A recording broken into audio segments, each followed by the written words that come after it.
on a parenting leave policy data set to expand it out to include additional types of leave provisions and benefits.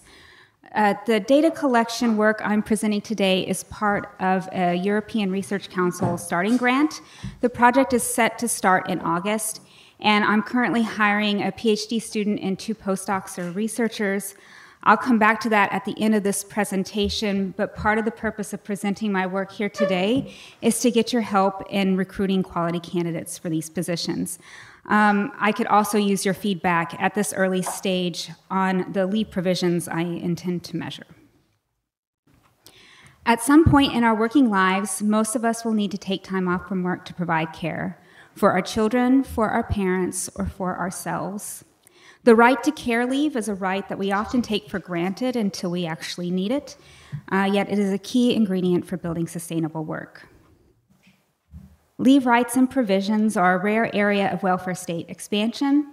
Still, care leave policies vary widely across Europe. As part of my overall proposal for the ERC starting grant, I argued that trade union organizations may play an important role in facilitating reforms, particularly as women now make up a majority or near majority of union members in many countries. So the larger project asks, when and how do trade unions and their work councils and federations mobilize for care leave policies, and to what effect? The lack of longitudinal and comparative policy measures has thus far hindered research into the politics of leave policies in a cross-national comparative way. Collecting this data is a key ambition. So the point is to take the maternity leave and paternity leave and parental leave policies that I'll talk about shortly, and add carers leave, sick leave, and temporary disability benefits, and to have these measures annually from 1965 to 2025 for 35 countries. This builds on prior work with my research assistant, Sophie Berman, where we identified 5 types of leave provisions available to fathers and had measures in 5-year increments from 1965 and showed their development over time. And we've since received a Swedish Research Council funding to add annual measures for mothers or birth parents, and to make this annual. Make these measures annual instead of in 5-year increments. So we've done that. So we have 23 countries currently included.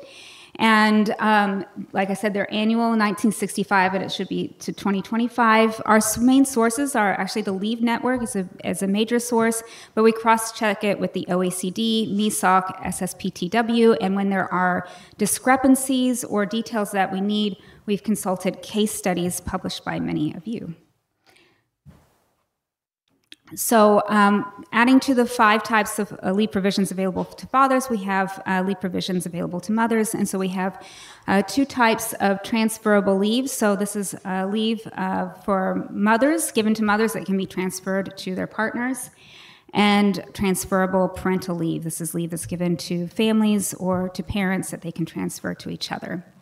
And then 5 types of non-transferable leave: prenatal and postnatal maternity leave, mothers or birth parents non-transferable parental leave, and then fathers or partners non-transferable parental leave, and paternity leave or partners leave. And then finally, we have bonus leave, which is leave or this like time or money or both that's given to a family for fathers taking some or half of the provisions. And so our indicators account for the duration of the leave. We have unpaid leave measures and also paid leave measures. And the way we do this is we calculate the share of the average production worker wage that would be covered if the parent were to take all the leave that's available to them. And so in this way, we're able to account for also flat rate benefits and earnings-based benefits. As many of you know, parental leave can be paid in a couple of ways, even within one country. So we're able to do this by calculating the share of the wage that would be covered. We rely mostly on gross benefits because the net benefits are harder to collect, but we've started doing that since 2005. So many benefits are taxed, and so that would affect like the share that would be covered, but the data is not so available there. So we rely on the gross benefits. And so this is taken from Sophie Berman's own calculations. She's working with me together on this and is working on her master's thesis on the gender equality of provisions. And so this is the gross average wage replacement rate during the first 26 weeks of leave received by mothers or birth parents and fathers or partners. The mothers, birth parents are the orange line, and fathers, partners are the blue line. And so as you can see, and this is from 1990 to 2023, as you can see, the gap in provisions is closing, and but there's still a gap there as of 2023. It's about 12%, that difference. So we are now working to expand the data set to include these measures for an additional 12 countries. And with this ERC starting grant, the plan is to expand this to include additional provisions. And so I'll focus here on carers leave just to kind of highlight some of the dimensions. We all know that parenting leave is multidimensional, but so is carers leave, of course, in many of the same ways, but in additional ways to parenting leave. So right now, I've kind of defined carers leave as, and you can maybe have feedback for me on this, but this time off to provide care for an older child, a non-child relative, or a reciprocal beneficiary. And the reciprocal beneficiary is actually inspired by Hawaiian state law. It's unpaid leave to provide care for someone you identify as family. So this could be a kinship tie. So it's a very broad definition of who deserves care. It can be paid or unpaid, but it must be job protected. This was a defining feature of our parenting leave indicators. It's not enough to receive a benefit, but it's not cash for care. It's time off from work with protection to come back to your same job or same employer. And it has the same sort of dimensions as parenting leave in that it can be flat rate or earnings-based benefits. There are benefit ceilings and eligibility criteria. And I think it might be possible that some of these provisions are transferable, but I'm not sure quite yet. So taking a look at the OECD's 2014 report, which I believe is based on 2011 policy data, there are additional dimensions for carers leave. So for some countries, paid leave can be provided to care for someone who is terminally ill or permanently disabled, and it's restricted to only these care receivers. Other countries allow for time off to care for someone who is seriously ill, and these can be given on an annual basis, a per episode basis, or a lifetime basis. This is based on 2011 policy data, and on also the OECD report, so I haven't had a chance to cross-check this yet. But it's really just to highlight the dimensions. So the annual leave, for example, can range from 5 days in New Zealand to 14 days in Poland. The per episode ranges from 2 days in Spain to an unlimited duration paid at 60% in Czechia. And lifetime provisions are 2 years per employer, paid at 100% in Italy, and 39 days in Japan. For unpaid leave, there are also these dimensions.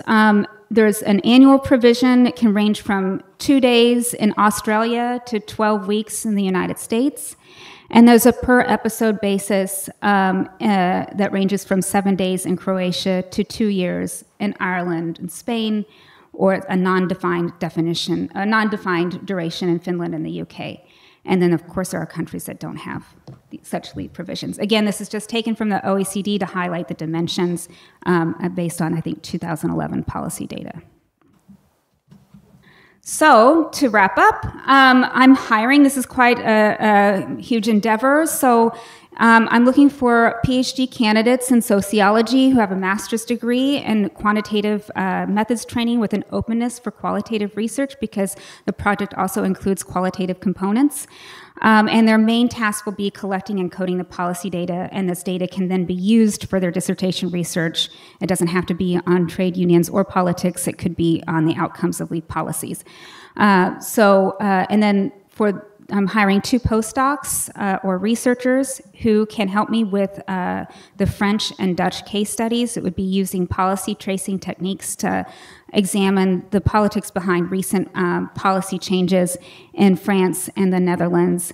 And what I'm looking for here is really depth knowledge of the policymaking process in these 2 countries, and language proficiency is preferred, but really this like understanding of how the policy process works in those countries is really key. Okay, and so I'm collecting, if you know people who would be interested in even just being notified that these jobs are becoming open, please email me, and thank you very much.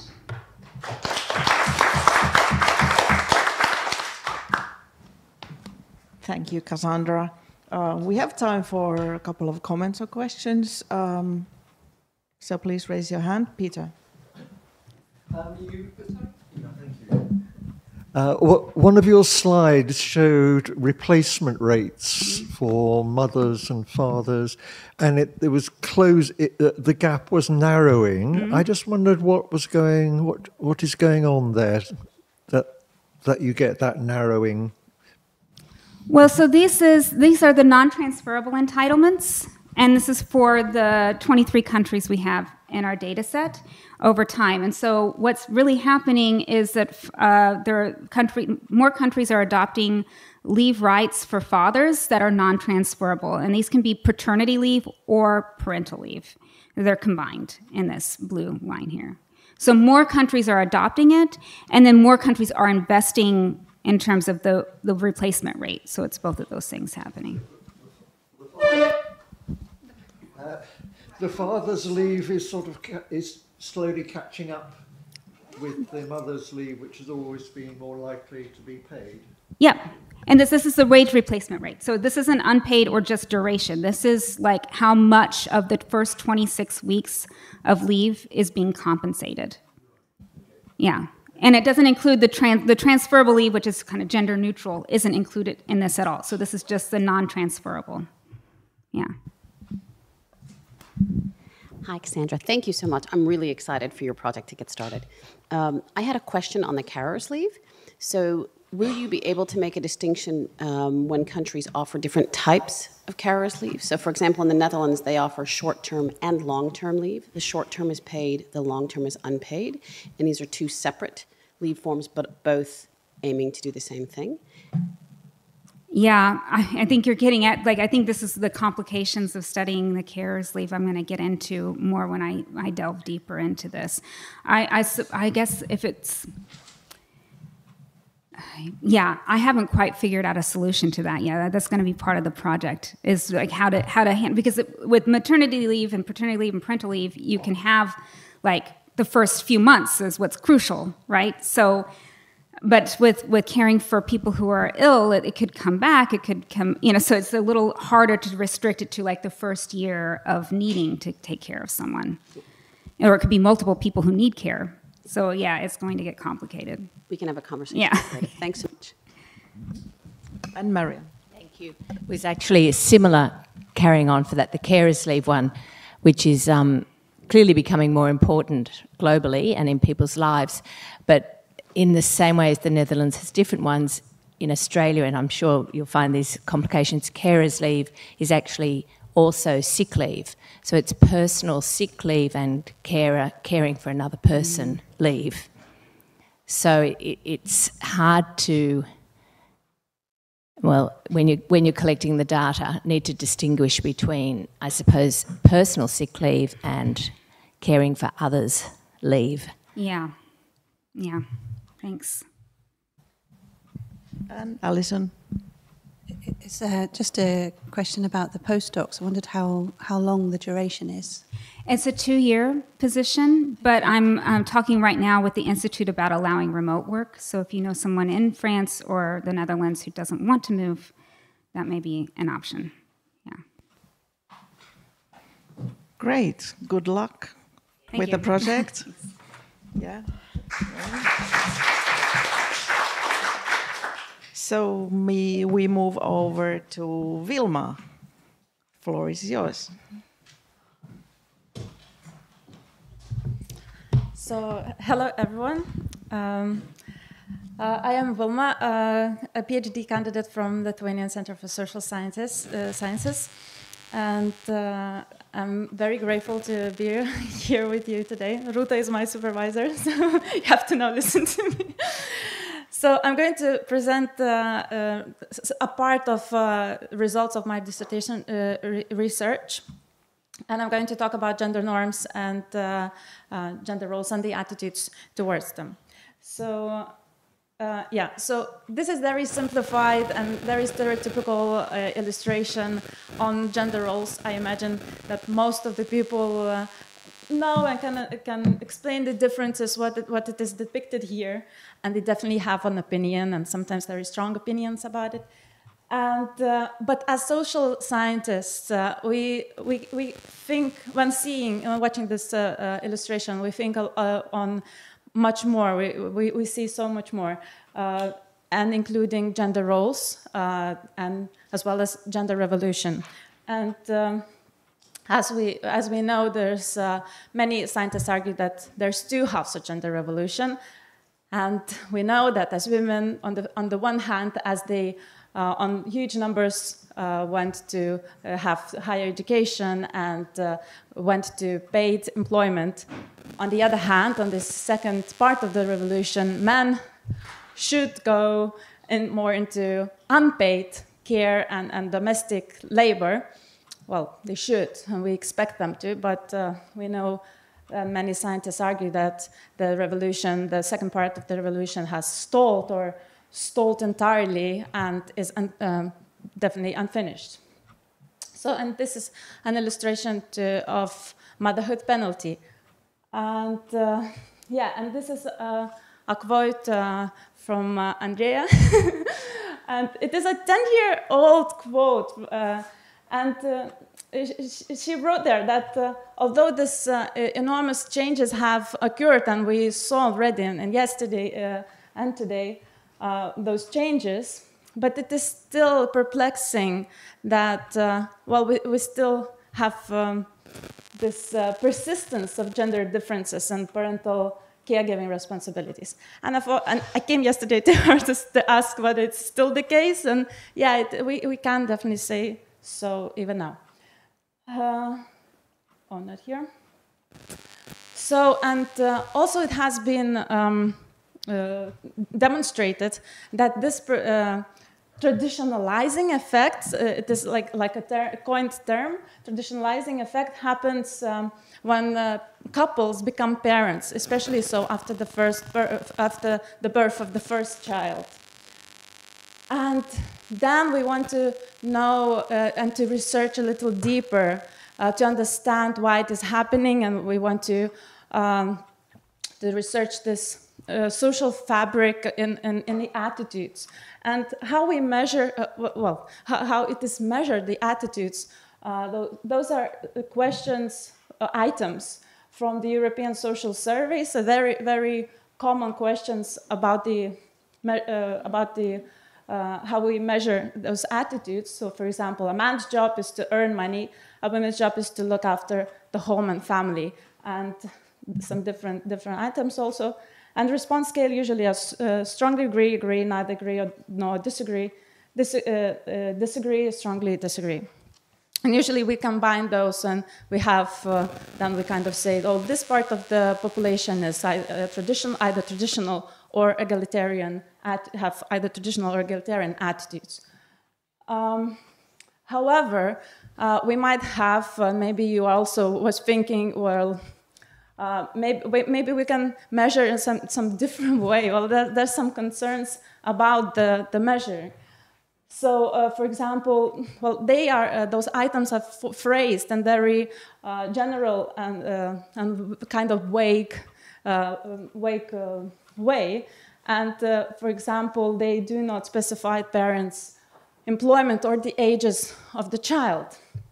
And also thinking about imaginaries, as Andrea yesterday talked, in order to have a research and to have different results, we kind of first we have to imagine that there is something out there that we still don't know, and yeah, to be more open, I imagine. So I did this. This is my little attempt, and here the dissertation itself also it contains more, but here I'm sharing the results of this one question today. So I did a qualitative research with 10 research participants, 10 pregnant women, and it was a longitudinal study. I did kind of 3 waves of interviews with them, with pregnant women, then 4 to 6 months postpartum, and then 2, and in some cases 3 years postpartum. So today I'm going to share the results of 2 waves. And the question is, measuring the attitudes, who in your opinion should be considered the primary care of a child? And then I divided this one question, this vague one question, into three different questions. So of an infant, of a toddler, 1 to 3 years old, and of a child of 4 years old and older.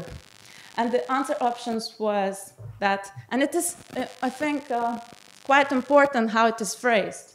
Both parents are responsible, this word responsible, for the child care. But the mother or the father or both of them should be more involved. And very vastly. So this is the characteristics of 10 research participants. Although it was convenient sampling, I am satisfied with the variance in their demographic characteristics. For example, age ranging from 23 to 44, having their first child. And I got 1 twins. So one of them got twins. So you can't plan that. So anyway, and the results. So 5 research participants changed their opinion regarding the care of an infant. One of them changed her opinion regarding the care of a toddler, and none of them said that it's the mother who should be more involved regarding the care of a child of 4 years and older. And you know, it's 10 research participants, and I already presented this data in a couple of conferences, and you know, got this question. Well, no, what can we say? Maybe I got this maybe I myself attracted a particular research participants, or so. I did a little my own personal initiative, and I did an online survey. And I was happy to have 126 pregnant respondents, and eventually 59 of them filled the second questionnaire when they already gave birth. So this is just to illustrate that they are more or less heterogeneous in their demographic characteristics on the higher socioeconomic level, let's say. And I got these results. Out of those 59 research participants, 14 of them changed their minds regarding the care of an infant only.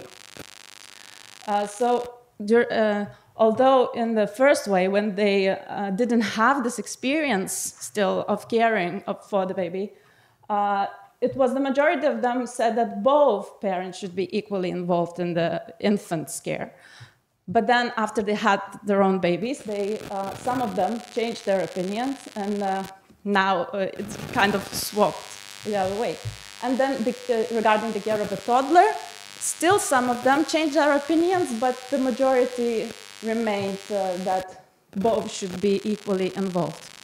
And as the sample expanded, I also got more variance in the data. And although none of the 10 research participants were saying that it's the mother who should care of the child no matter what's the age, 2 of them initially also said that, well, it's the mother who should do that.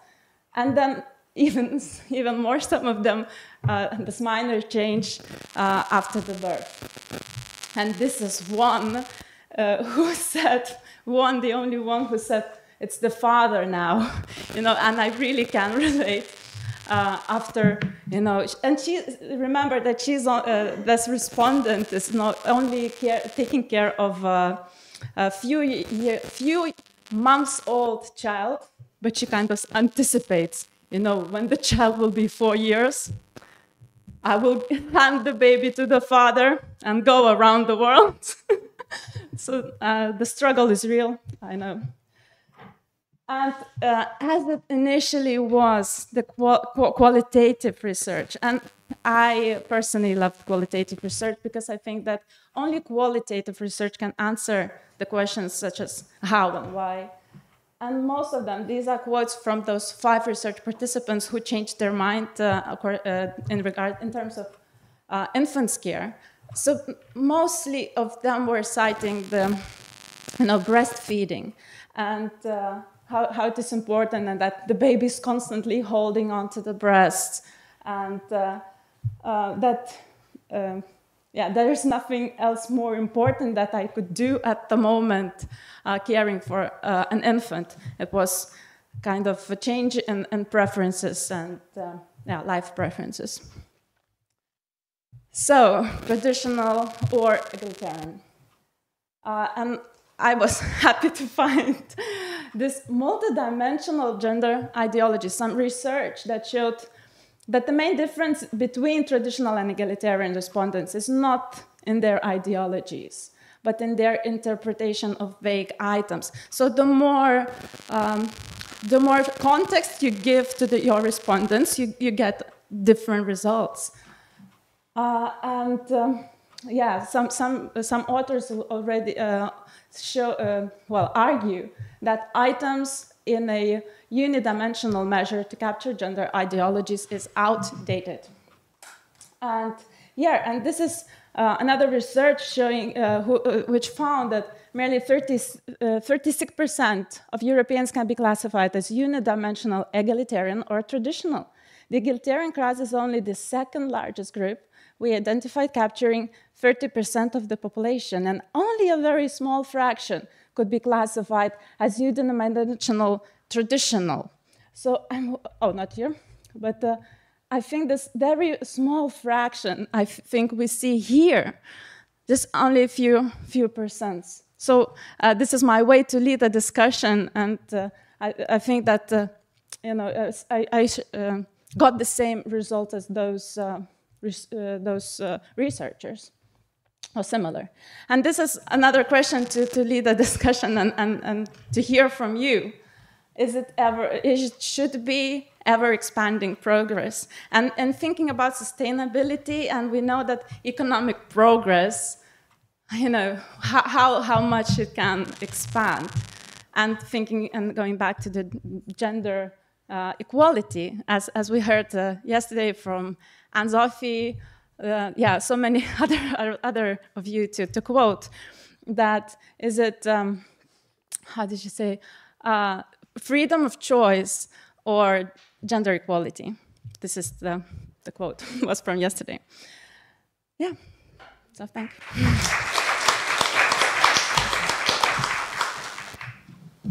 Thank you, Vilma.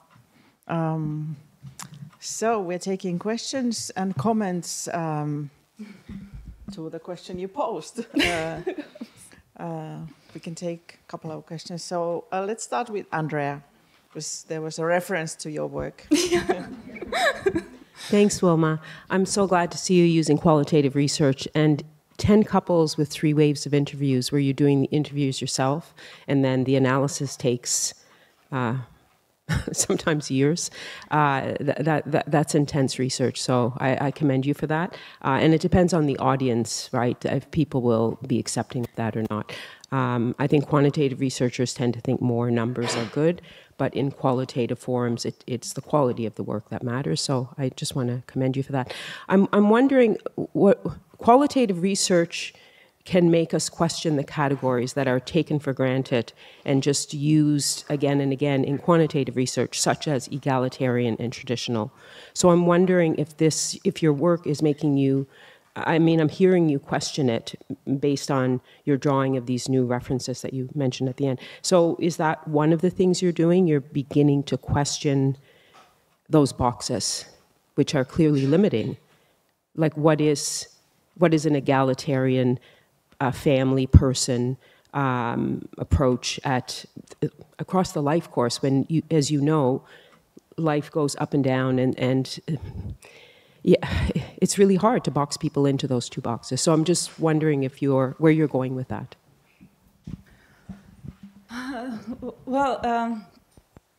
I also don't think that those women at all. It's very difficult to put people into boxes, I think. And I had this very nice quote from one of the research participants who said, "I'm totally feminist, but," and so.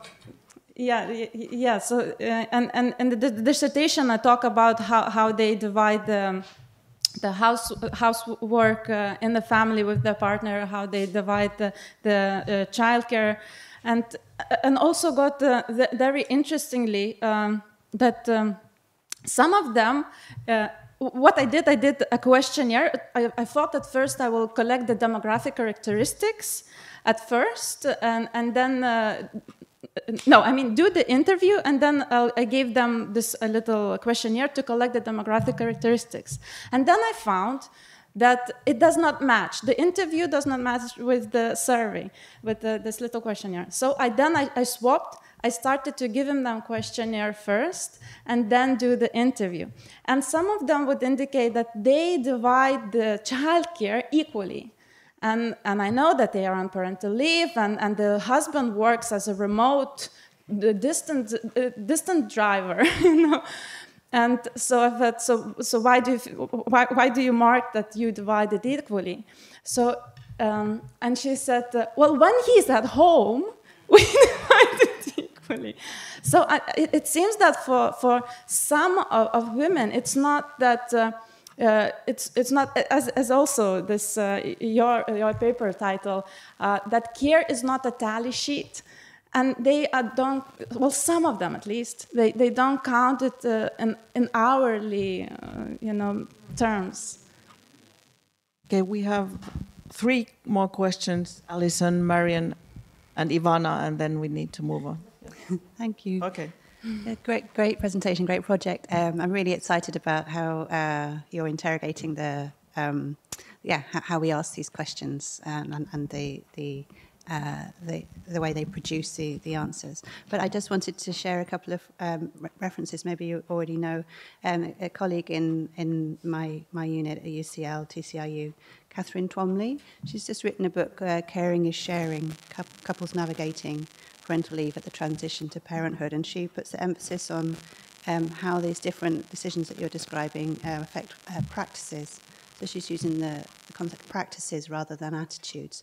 But I think there's really a lot of overlap between the projects, so if you haven't seen it already, I can give you that. Yeah, thank you. I think it might give you some inspirations. And your answer to the question just now made me think of Esther Dermott's work from her PhD.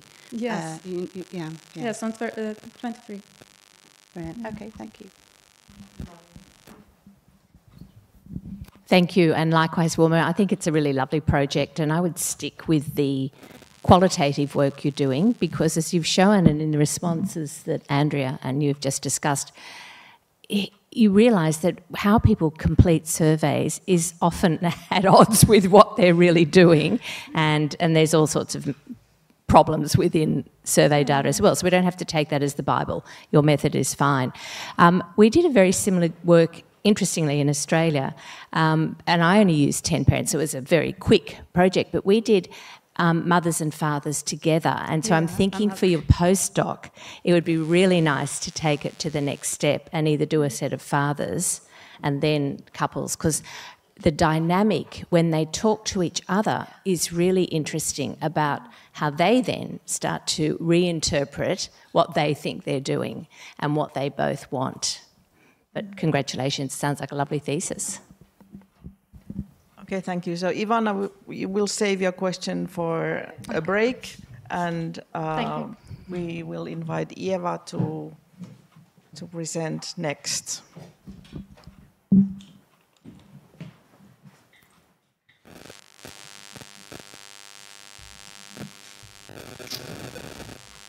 Okay, good morning everyone. My name is Eva Jumbita and I'm a research fellow at University College Dublin in Ireland. And today I'm going to present work that's focused on assessing the implementation of the Work-Life Balance Directive in select European countries. This work is conducted in collaboration with Dorota Sheleva, who is also at UCD. And I need to mention that it's funded by Horizon Europe project called Trans-Euro Works, which looks at the future of social protection in Europe. And our team, Dorota and I, are looking at the gender dimensions of it. So, okay.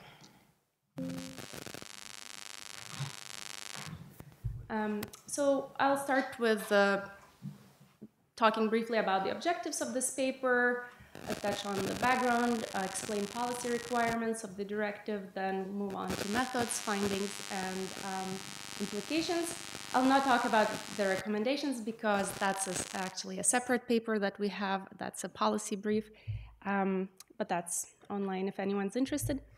Yeah, so the main objective of this paper is to assess how member states have changed their policies in response to the Work-Life Balance Directive. So this is really a policy-oriented technical paper. We're not engaging with conceptual frameworks or theories.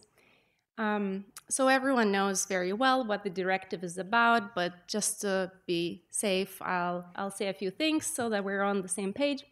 So the directive was adopted in 2019, and the deadline for the implementation was 2022. The directive marks a milestone in the European social policy by seeking to explicitly de-gender caregiving relations in the home and to improve the gender equality in the labor market through new regulations. And specifically, its key provision is earmarking parental leave for fathers with a requirement for compensation, and that means new fiscal implications for the member states. The directive is also came about as one of the initiatives under the European Pillar of Social Rights, adopted in 2017, which seeks to expand social rights for the European citizens in the aftermath of the Great Recession. And then this directive also expands on the previous parental leave directive, which earmarked only 1 month of parental leave and without a requirement for pay. So it's been argued that this directive did little to encourage fathers to take up leave. And so the Work-Life Balance Directive seeks to address these shortcomings. So again, very briefly, the directive consists of 4 main policies that each member state has to transpose into national law, or it had to. So these are just minimum standards that every member state has to adopt, but they can do more. They can be more generous if they wanted to. So the main provision that we're interested in is the parental leave, which requires member states to provide parents with 4 months of leave, 2 of which have to be non-transferable, and they have to be paid adequately. The directive, however, doesn't say what adequately means, and it's up to member states to decide that. Although the directive says that to facilitate leave taking, the pay should be, it kind of encourages a generous pay, but doesn't require it.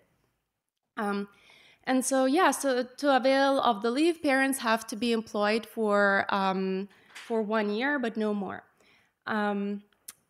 So the next policy is paternity leave. So the directive requires 10 working days to be paid, at least at the national sick pay level, and the requirement for employment attachment is 6 months or less. The third policy is carers leave, which is 5 working days of leave that can be paid or unpaid. It's up to the member states for personal care to a relative or household member. And then finally, the directive also provides for flexible work scheduling, which means that member states have to provide workers with the right to request reduced work hours, request flexible work hours or flexibility in the place of work. And that right should be given to parents with children under age of 8 and all carers. So now, to understand policy change, we created a questionnaire to capture policies before the directive in 2019 and then after the implementation in 2023. And to collect the data, we collaborated with our project partners, who were based in different European countries. So they provided us with data for these 7 countries, including Belgium, Denmark, Ireland, Netherlands, Spain, Slovakia, and the UK. And the respondents relied heavily on the Leave Network annual report and then the various national sources. So once we gathered this data, we systematized it into a database where we looked at compliance levels with each policy for 2 time periods and different dimensions of the policy that the directive requires. So this database is publicly available on our project website online. And one caveat is that we finished this in January 2024, so any policy changes that happened since, they would not be captured. And so let's look at the overview of results. So we see that the highest compliance is with the carer's leave. All countries comply. The compliance is lower with flexible working arrangements, and it's lowest with the paternity and parental leave. And so it's likely to do with the fact that paternity and parental leave have more dimensions that countries are required to comply with compared to carer's leave and flexible working arrangements, which have fewer dimensions. So yeah, most policies changed. Most countries changed their policies, but overlooked some dimensions. So now we'll look into details for each policy, who's compliant and not, and why. So for paternity leave, only 3 countries are compliant: Spain, Netherlands, and Denmark. The UK does not have to comply because it's not part of the EU, but it's part of our project countries, so we included it. And the case of the UK is unclear because it's either 1 or 2 weeks, depending on whether you work full-time or part-time. And then the major issues with non-compliance are related to the requirement for workers to be employed longer than 6 months, which is what directive is asking. And then remuneration is lower than the national sick pay level for some population, and hence some countries are non-compliant because of that. And it's also not surprising. We see lots of policy variations in what's been changed. So the duration varies from 10 days to 140 days. Remuneration also varies a lot. If it's flat rate, it's usually non-compliant, but the country is non-compliant. But yeah, these variations are probably not surprising to this audience. So now, in terms of non-transferable parental leave, we find that only Netherlands, Denmark, Slovakia, and Ireland are compliant. Ireland is kind of like a latecomer. It complied after the deadline. And Belgium is sort of an unclear case because they allow leave to be taken until child is 12 years old. However, the directive says it should be 8 years old. So we're a little unclear whether that's a sufficient issue for compliance. And then another reason for non-compliance is remuneration, which is, again, if it's unpaid, then the country is non-compliant, which is the case of Spain. The UK doesn't have to be compliant. And yeah, again, we see policy variations. Parental leave varies from 9 weeks to 144 weeks, even among these 7 countries. And the remuneration also varies a lot. So moving on to the carer's leave, we see that all countries are compliant, and most of them were already compliant before the directive. So in terms of policy variations, they are quite large again. Some countries provide unpaid carer's leave, some countries provide paid, and then the duration ranges also a lot, from 5 to 90 to unlimited in the UK. And then in terms of carer's leave, many countries have different kinds of policies, and I think that's been mentioned already. But even when they already had several carer's leave policies, some countries are still created a new one just to kind of be sure that they're compliant with the directive. And yeah, others just tweaked the existing ones. by extending the duration of leave and the coverage of relatives. And now, finally, most countries comply with the flexible working arrangements requirements, except for Spain and Denmark. And the non-compliance is due to lack of inclusion of rights for carers, which is the case in Spain and Denmark. And again, variations in policy in terms of child age. Some countries have no restriction for parents, and others have restrictions that go beyond what directive says. And then, yeah, there are variations in terms of who is covered, what relatives are allowed to be care recipients. So some countries have really exhaustive lists, and some countries are more restrictive in that. And yeah, implications. So compliance seems to be highest for policies that are kind of easiest to adopt. They don't have fiscal implications, such as the right to request flexible scheduling. In Ireland, people are laughing about it because they are saying, well, people who want to request leave, they could have done that even before the directive, right? So you can always ask, but the employers are not required to provide that. So the policy doesn't really have any teeth. And then unpaid carers leave, again, it's just 5 days and you don't have to pay for them. It's quite easy to comply with that. And compliance is lower when policies are more complex, there are more dimensions and regulations, and there are fiscal implications, such as paternity, parental leave. So overall, we seem to find that the directive offers limited policy tools. It can induce change. For instance, in Ireland, we see it really stimulated change. But the extent of that change seems to be dependent on the country's pre-existing welfare models. So that's what we're kind of hypothesizing, but we haven't done the research on that. So yeah, that's it from me. Thank you for listening. Thank you, Eva. We are keeping the time very well. Yeah. Questions? Marianne, we'll start. Sorry, I have a very quick question. Are there any sanctions for non-compliance? Yes, there are fees. For instance, I know Spain, because it's non-compliant with parental leave, they're paying 10,000 euros a day, and now it's up to 10 million they have to pay. And so, yeah, but I'm not an expert on Spain, I just read about it. Yeah. And does anyone collect the money? Does it actually get paid? I guess maybe Spain representatives can answer, but I guess they are paying. Yes. Yeah. A second. Well, I'm not sure, but I got in mind that we are paying it until we don't have the remuneration for the leave. Yeah. We will keep paying daily. I don't know how they pay, the way they pay, but... Yeah. Okay, then Ivana's next.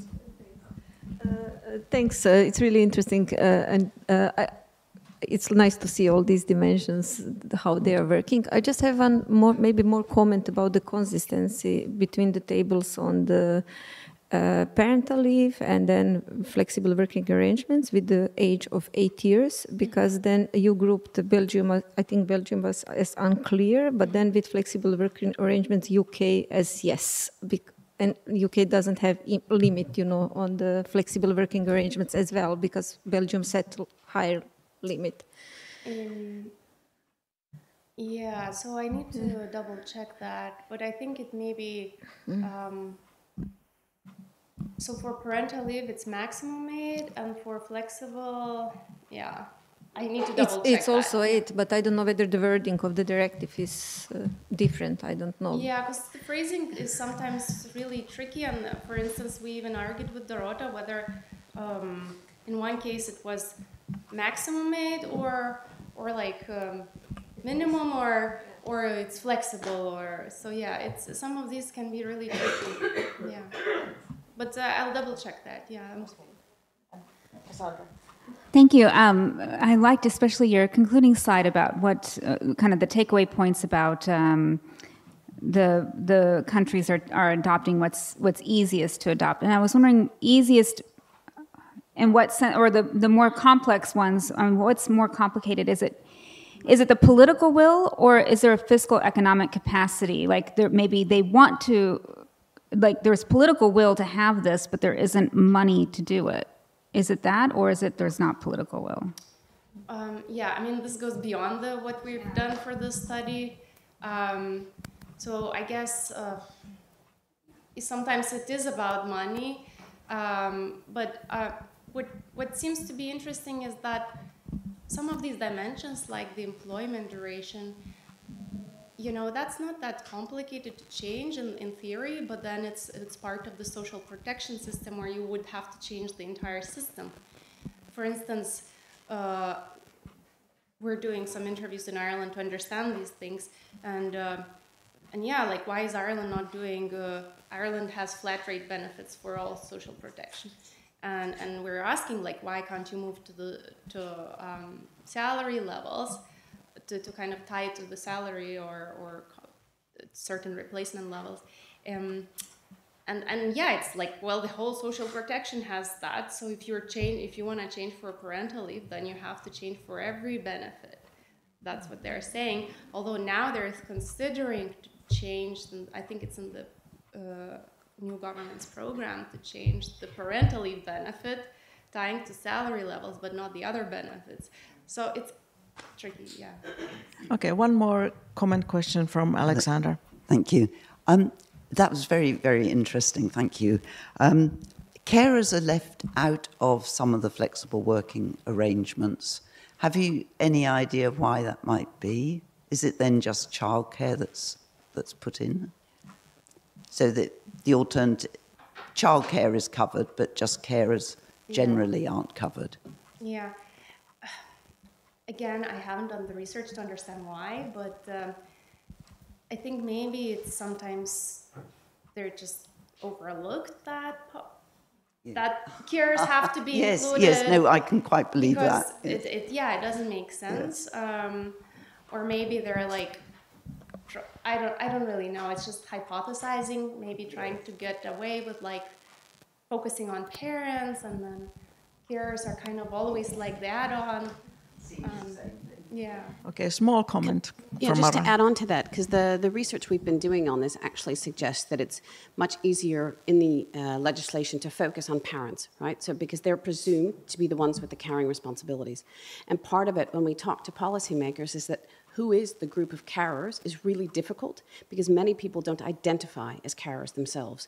So they're not likely to, to say, I need this, etc. So how do you identify who is and who isn't a carer? And policymakers struggle with this. So in terms of the directive, and I think in national level policymaking, it's easier to target parents because they're an easier group to target.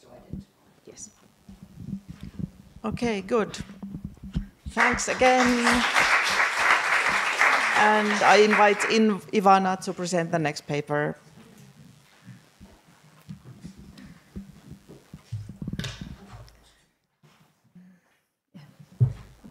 Yeah, thank you. Good morning, everyone. So I'm going to present the paper I have been working on together with Sonia Blum. Sonia is unfortunately not able to be here today due to other stuff she has, but she hopes for the next year. But I hope I will present this well, so she will be happy. So, what are we doing? So with Sonia, with this paper, we try to say something about policy change and try to understand what is happening with policy change as a concept in the literature on family policy. As you all know here, policy change is something which is at the core interest of the family policy literature, and there are a lot of papers speaking about what is happening with policies, how they are changing. There are a lot of papers which try to understand why some policy changes are happening and the others not. But to some extent, we had the feeling that when we were reading this literature, that there is no consensus. I mean, there is a consensus that it's important to understand policy change, that the consensus about conceptualization and operationalization of policy change is actually not there. So we wanted to dig into this, and we wanted to see to what basically, these questions here are something which was less clear to us, what policy change is, what processes and dimensions of change it may include, and how these processes and dimensions can be operationalized and measured. And basically we wanted to, with this paper, dig a bit into that, and we wanted to see to what extent and how policy change is conceptualized, measured, and explained in the family policy literature. To do so, we relied on qualitative systematic review using PRISMA method. It is a method which has been used previously to disentangle different conceptual understandings within the research fields. And I mean, we to be this doable, we had to put some limits on this review, so we decided to go with Web of Science articles and international journals. When I say family policy, we also limited ourselves on work care policies. We excluded flexible working arrangements because, it was too much. So we followed the diagram which we had to follow. We first started with 312 papers, but then after initial scanning and screening, etc., we were left with 101 paper we then assessed with this review. And I will not talk about the literature behind a lot. I would like to spend more time on the findings, but I will say a few things here. So basically, next to these basic things which we usually look when we are doing systematic reviews about what is studied, where is studied, etc., we of course coded the three things we were interested in, and this is conceptualization. And here I have to say, as we have been screening literature in general as well, we have figured out there is no really shared definition of policy change. So with policy change, then we decided to code inductively. So we started with what authors are using. So we tried to map this diversity of terms which has been used. So we took more inductive approach, and we have been trying to capture variety of concepts used, like incremental change, HALS, orders of change, or those who are more family policy specific, like varieties of familialism or others. And then with the other two, with measurements and with theories used to explain policy change, here we could be more deductive because here literature was more clear. And then when it comes to measures, here we could deductively assess whether policy change is measured either through output data, basically legal outputs, different policy indicators, etc., social expenditures, outcome data, or some papers would use shifts in policy ideas actually to measure policy change. And then with explanations, we were able to deduct these key explanatory factors which we use in political sciences, which are related to socioeconomic factors, actors, institutions, internationalization. So we were coding towards that.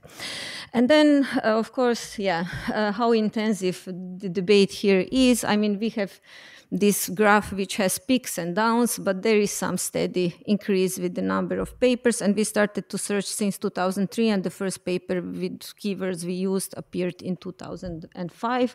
2024 is low because we just captured some early papers which were published in 2023. So this is really, it may be there are more papers. We stopped in 23 actually. And fields in focus here, I have to say the data here are categorized how authors use them. So we didn't pre-assume anything.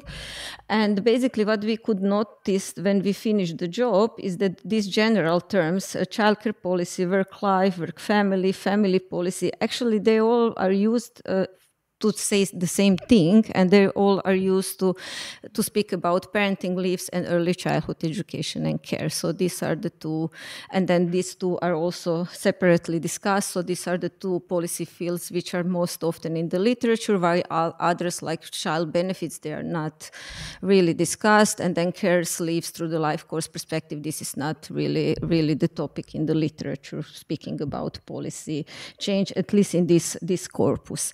And then, of course, these are the papers. There is a mistake. This is Journal of European Social Policy in the second, but I just forgot, notice now, so couldn't change the slide. But basically, half of the corpus is published in 8 journals, and the 3, Social Politics, JESP, and Social Policy Administration, are the papers where this discussion is the most often happening. In which countries? Not surprise, yeah, European countries. The focus is mostly on Europe. Then after Europe, we have Anglo-Saxon countries and also Asian countries. And what is interesting with them, they're often in comparison with European countries. They're often coming in comparison with European countries. And with also Anglo-Saxon countries, it is mostly UK. And UK is very often compared to Germany, which is quite interesting. And then with others, Latin American really not present, and African, we didn't find any African, but I'm again speaking, it is Web of Science only, so it may be there are local discussions, but not in international peer-reviewed journals. And then coming to conceptualization, I mean, here we could see that there is some conceptualization, and it is explicit in half of the papers we have studied. In those papers where there is no clear conceptualization, authors would mostly speak about family policy reform, shift, change, continuity, but they wouldn't actually say what this means. Only few papers give actually explicit definition of family policy change, and others were basically using some concept, but they didn't define the change at all. And the concepts which were very often used were general public policy concepts, such as paradigm change, forms of institutional change. Hallwood came here very often. And then we had another group which has used family-specific concepts, very often the concept of defamiliarization, but we have also very strong narrative on transformation of breadwinner model. I mean, this has been used quite often. When we try to see whether something's happening over time, but we didn't notice that anything is, there are some changes, that pattern is becoming, that people would then use more clear conceptualization. So we didn't notice such a change. And then with operationalization, actually we noticed some time dimension. There has been happening something here, and this has become more often in the last 5 years, that for authors to think more how they are going to operationalize change and how they are going to measure change. And what we could, but it's in a very small number of papers. It is only in the quarter of the corpus we looked into, and basically what we could notice that there is more explicit operationalization as the number of cases is growing, so to allow to manage larger data sets. And also what we could also notice that where operationalization is more clear, the conceptualization is less clear. So it was quite interesting observance. And then also with this more explicit operationalization, it's mostly in larger studies. And here very common measure are policy indicators. And we then try to see the character of those policy indicators, and they are mostly focused on the scope of the rights. So basically it is mostly on leave policies, leave duration, leave benefits level sometimes, and then other dimensions like flexibility, eligibility, etc. These are not really covered, and there is big focus on intersectional inequalities in policy design. There are only two papers in the corpus on that. When we speak about the policy design features as a way to speak about changes, We could notice this is smaller studies. Mostly they would dig deeper into policy design, and usually in combination with family-specific conceptualizations. And then other measures such as policy adoption, social expenditure, outcome data, this was really rarely used. And for expenditure data or outcome, it's really not really surprising because they tend to be used earlier, but not more now, because actually there is a critique that this cannot be used in the literature as a measure of the policy change, that things are more complex. And we have a set of papers with policy ideas when they were employed as a measure of change, so the shifts in policy ideas. But these are mostly case studies, but ideas have been more often put into the explanatory function, which bring us here. And basically, when we speak about theories used to explain family policy change, we can see here that papers tend to theorize them, and then when we look at the factors which are most commonly pointed out, this is mostly actors, so theories focused on partisan politics, electoral competition, power resources, interest groups, and then we have after that institutions and ideas. So these are the factors pointed out the most often in the family policy research. Socioeconomic factors also come up quite high, but the thing is they're always combined with something else. So authors would never use only this functionalist view on the change. And basically, yeah, I think this is more or less what we could notice here. And I mean, I will not repeat myself in the conclusion, but I will maybe just say that, or add, better to say, that we could not really notice a significant change in the use of concepts, and we could also notice that newer concepts such as policy density or intensity, which are used in public policy, did not travel to family policy field. Also, policy process theories are actually really not used in family policy research. And there is some refinement of policy measurement and some indication of new generation of politics-oriented theorization. But there are many other stuff we could borrow and bring in the field from public policy, which we still didn't, and which could help to advance the field further. And again, yeah, there are limits because we had limited corpus, but I think it can be a good starting point to think about how to do things differently in the future research. Thank you. Thank you, Ivana. Again, we are well in time, so time for questions and comments. No? Yes, Alexandra? Thank you. I don't know very much about this field, but I did wonder about the dismissal of the use of social policy expenditure data, and I can see why that might be done, but because and you go on to say that it's an inadequate proxy for the development of social rights. Is that your view too? That it's just really not a very appropriate way of measuring? I think yes, because with social expenditure data, there are many. I mean, you have many other factors coming in when you look into the social expenditure data, and it's really, you cannot measure policy change with social expenditure data. One of the reasons is that, I don't know, we can have a crisis, and in a crisis we can have more unemployed people and invest more money in unemployment benefits, and it bumps up, and somebody could say, yeah, this country has better unemployment protection, which is not the case because it's just the effect of the crisis, or we can have less children and investing less in the family. You know what I mean? It's like it's really prone to structural conditions in a country. And with some reforms, there is also postponement. For example, pensions, like the effect of pensions reforms, they tend to be through several years, so we have no idea what the effect is going to be when they're, implementing the reform today, but it will be fully effective in 7-8 years. So it's said there are problems with social expenditure data to use it in such a way. Yeah. We have another question. Thank you.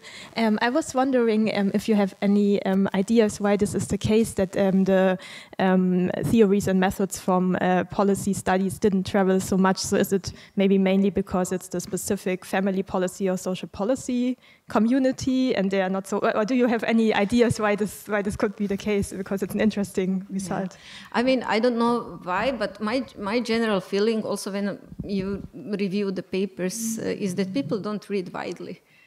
That's it may be my personal opinion, but I have a feeling that people do not tend to go to other fields and to read widely, but I don't know, maybe some others would disagree, but that's my impression, so it's, yeah. Yes, so we tend to go to our own conferences and read their own journals, but here it's a multidisciplinary group, so we can borrow a bit more. Thank you. Okay, thank you. Thank Pedro. you, Johanna.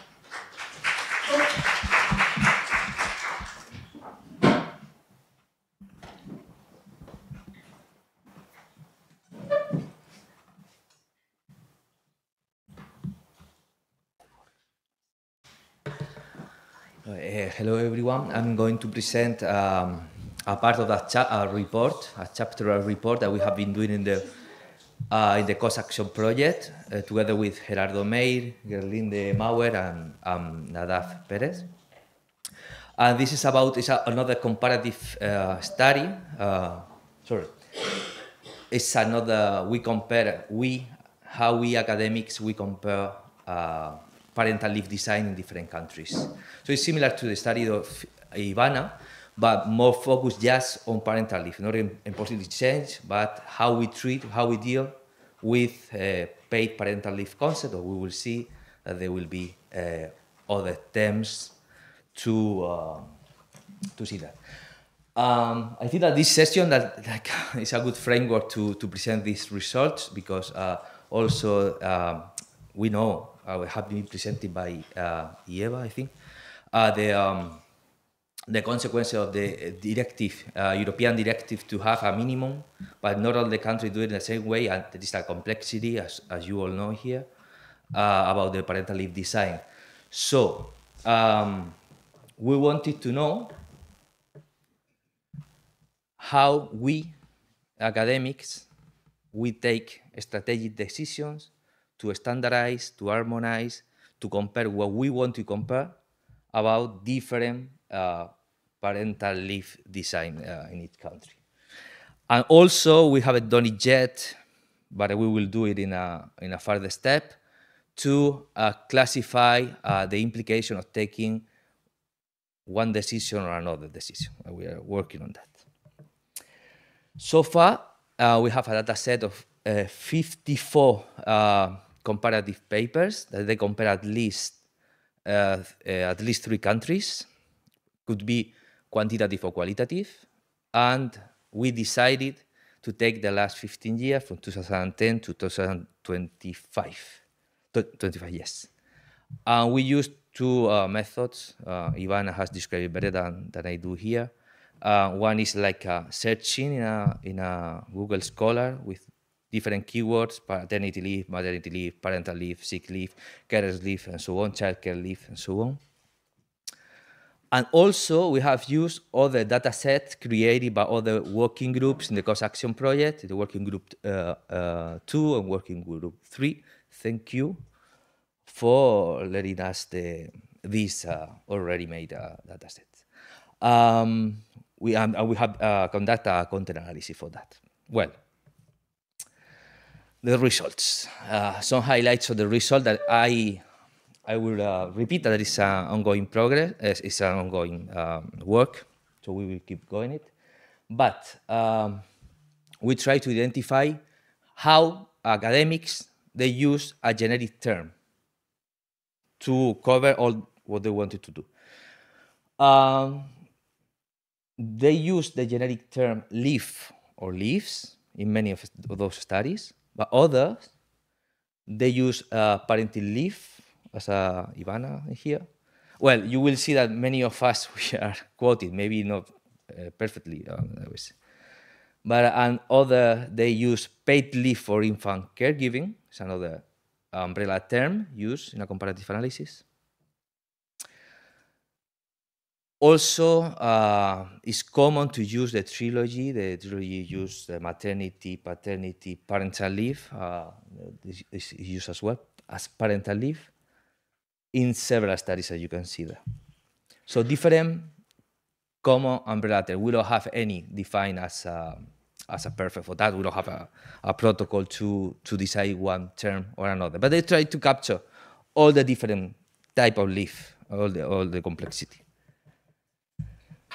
And here is like a connected with the study of Ivana, I think, that we don't have in all the studies compared, in all the 54 comparative articles, we don't have a clear definition, a clear operationalization of what is being measured in the umbrella term, leave, parental leave, whatever. They usually are in the studies that they are quantitative, and the parental leave, paid parental leave, is a part of a broader variable, as for example, work and family balance. And work and family balance contains parental leave, but they don't say what parental leave is, because it's a part of an independent variable. That happens sometimes. But it's a problem for us because we cannot know what includes parental leave or not. Then there are other type of studies that they only take one parent. They are interested to know what are the design of the leave for one parent, usually fathers. But for those studies, for those comparative studies, we also have different strategic decisions. And those are well clarified, but they are different. The first two, they use father-specific leave or father-exclusive leave. They include paternity leave and the reserved part of parental leave for fathers as a one variable. That's an option. Another option is to include more, if I'm not wrong, Cassandra, is to include more possibilities. For example, the mother's transferable leave, the part of the leave that could be transferred by the mother to the father, including also the father parental leave, maybe I'm wrong, but or their decision to take only the non-transferable part for father of parental leave, but exclude, in this case, paternity leave. There are different strategies with different implications when we are just focusing in one parent leave. Then we have also the distinction about what we wanted to measure or assess. Sometimes the length, sometimes is the generosity, and sometimes is a mix between both of them. And that brings different results as well. And we have three strategies in here. I identified three clusters. They are not completely the same, but we decided that they are clusters. Some studies prioritize the length of the leave. So they take, for example, the study of Johanna, they take the days that they are paid, I think, of any kind of leave, or other, they establish a threshold and they analyze the countries that they reach that threshold. Other studies that take analyze the length, no matter if they are paid or unpaid, and other they establish like a well-paid, paid, or the total issues. So three options. That's the strategic decision when they compare the length and the income replacement of parental leave. Finally, this part is not finished. We are working on this, but I will put just an example in here. And when we compare, for example, when we have to deal with bonuses, with quotas, with not transferable periods, with paternity, with maternity leave use, with health leave for mother, we have many complexities, many types of leave. When we decided in a comparative study to reduce the reality to one way or to another, so we have different implications. We're working on that. And here, yes, I will put an example. How do we do with the quotas? We include it as equivalent to maternity or paternity leave, or we don't. So we will have a different classification, for example. We will have some countries that they are in the better position, some countries in a worse position. And it just depends if you include the quotas of maternity and paternity, you put it together or you put it in a different measure. And we will keep working on this for the future, and this is like the conclusion, that we don't have any recommendation of common umbrella. We, in our report, it's a report that many of the people here has participated, we propose, not for the countries, but for us, to use parental leave as a comparative term, as an umbrella to compare, and to know what we are talking about. But we also have some limitations. We have been discussing those limitations 2 days ago in a meeting that we have in the Cost Action project. But it is a proposal that is in our report. And then, just to know that there are different terms, but they are slightly different, and we deal with different strategies, and those strategies have different implications, as I said before. So that's it. I finished. Thank you for your attention.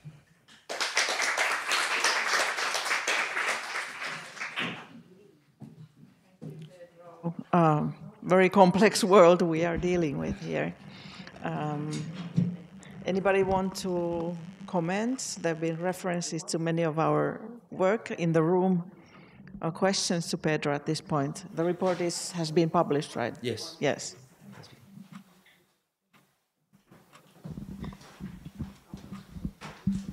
Yeah, thank you very much. I think it's always very challenging and important to do this kind of work. And I know that you focused on like parenting leave now, but I was wondering if you also came across or collected some ideas on how to go even up one level further to include different types of care and carers leave, maybe under an umbrella term. Did you also think about that? Because, like different types of, not only for healthy children, but kind of other things that are now known as care leave or carers leave or family leave. Because I think it would be very interesting also to think on this level and then have one split for parenting leave and one for other types. But I don't know if you thought about or came across this. Actually, we have been discussing that in our working group. If we go beyond the parental leave or not, we are talking about sustainability as well. If we have to take it like a life project leave, and to have this kind of not just leave as parenting, as a father to children, but also as a care leave to care other people or to care yourself. We have been discussing that, and also that there are the limitations for the parental leave concept, of course. But we have to restrict the term to some position, and we thought that the parental leave has the possibilities that it's not only to parents, but it includes whatever it is in the position to act as a parent. So, for example, if you don't have the foster father, foster mother, and many others. Just parenting as a role, not as a role that can be played by different actors. But of course, there are many type of leaves that they are beyond this scope, and it has been discussed, and is ongoing task to do that as well. Okay, more questions. Peter, you look like you are about to say something. Yes.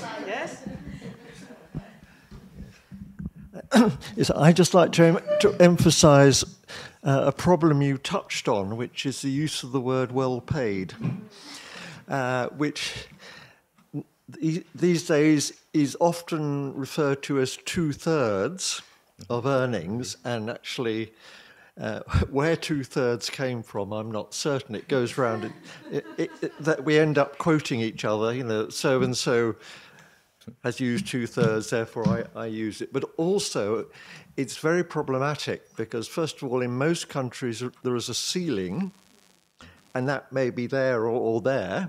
I think in New Zealand, looking at Susie, I think their equivalent to parental leave or one of the leaves is 100%, but then Susie always says, but actually there's a ceiling, which means it's paid below minimum wage. And again, is it taxed or not? All those sorts of things. Although I use it, I keep thinking it's increasingly problematic, and yet it's really essential, I think, to know how well paid leave actually is. And I don't know how we cope with that. Sorry, Koshal. I fully agree with Peter, because we also discussed this a lot in editorial, but also next these 2 points, Peter, you made, it's also the thing of social inequalities, because if you go to low-income countries, like what is well paid, but also then to different groups of parents, if, low-income parent, so I think that's also quite questionable. So I'm resisting to use 66 as well paid in my papers, because it's really not. So I think that's something we should really, reconsider and change, Yeah, or at least to control to find a way to control the sailing effects on the result as well. Yeah, it's actually to continue the same discussion, because this is an issue that comes up every year in Australia as well, and I imagine other countries. And Peter touches on a really important thing. I searched and searched for where the 2/3 came from, because I think, Peter, you told me years ago, and I couldn't remember where it came from, but I thought it was an ILO determination or definition. But then countries have minimum wages, or living wages, or sometimes the mean average weekly wage is used. So there are so many different ways of trying to sort out what the parental leave or parenting payment, or whatever we call that, is as a proportion of what is considered to be an appropriate norm for that country. And it would be a good point of discussion perhaps for next year's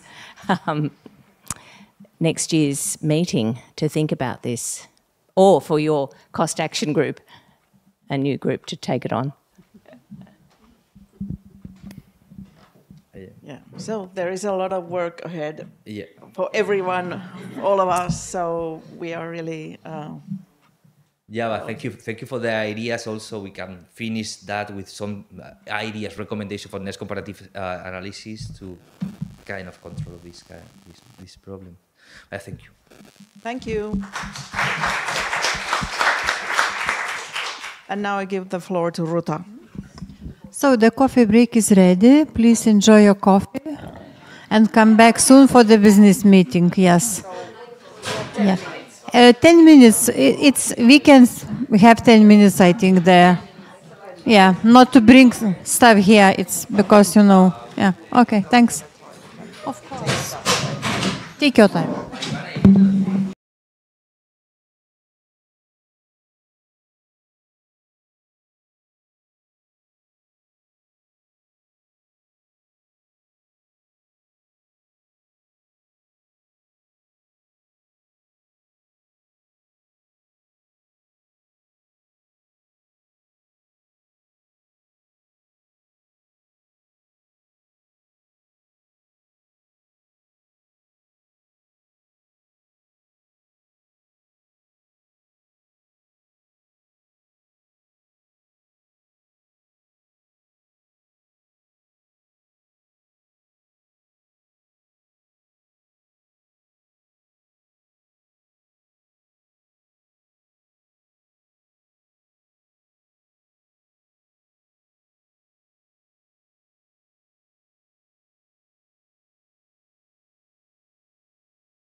good thing. Any thoughts on that, just while we have this minute to think about it? Goodney. Yes. Yes. Yes. Yes, yes, I know. No, this is the point. Yes.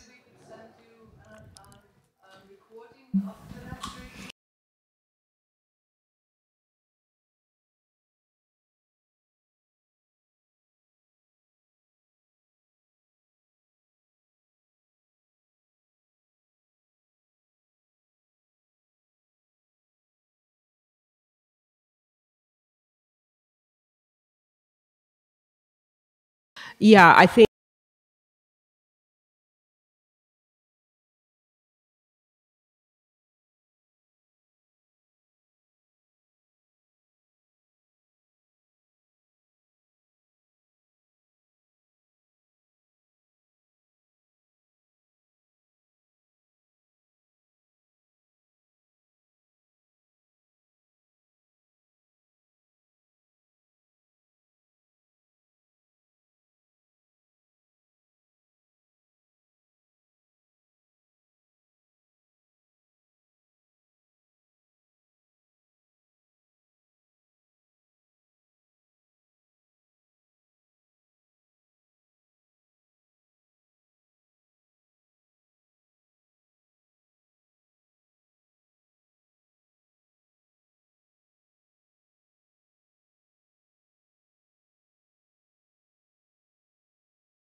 of a child's life and across the life course. However, even though it's close to my heart, I have to be ruthless and keep you all to 15 minutes. And I have got a piece of high technology here to actually tell you when your time is running out. So, without more ado, can I call Joanna Fischer to talk about long-term care in Europe? And I'm going to go here and I'll wave this piece of paper at you at an appropriate moment. Oh, sorry.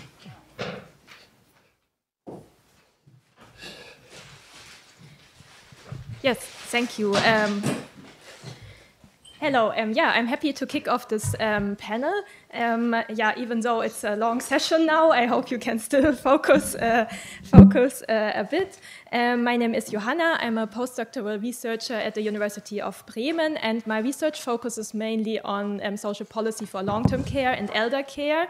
And I'm very happy that I started this new research project which intersects leave and long-term care. And yeah, I'm very happy to hear the feedback of the leave scholarship community about this. So I'm going to talk, yeah, it's quite early stage. I'm going to talk about long-term care leave schemes, and what that is, I will explain more in a moment. So this is the plan for my presentation.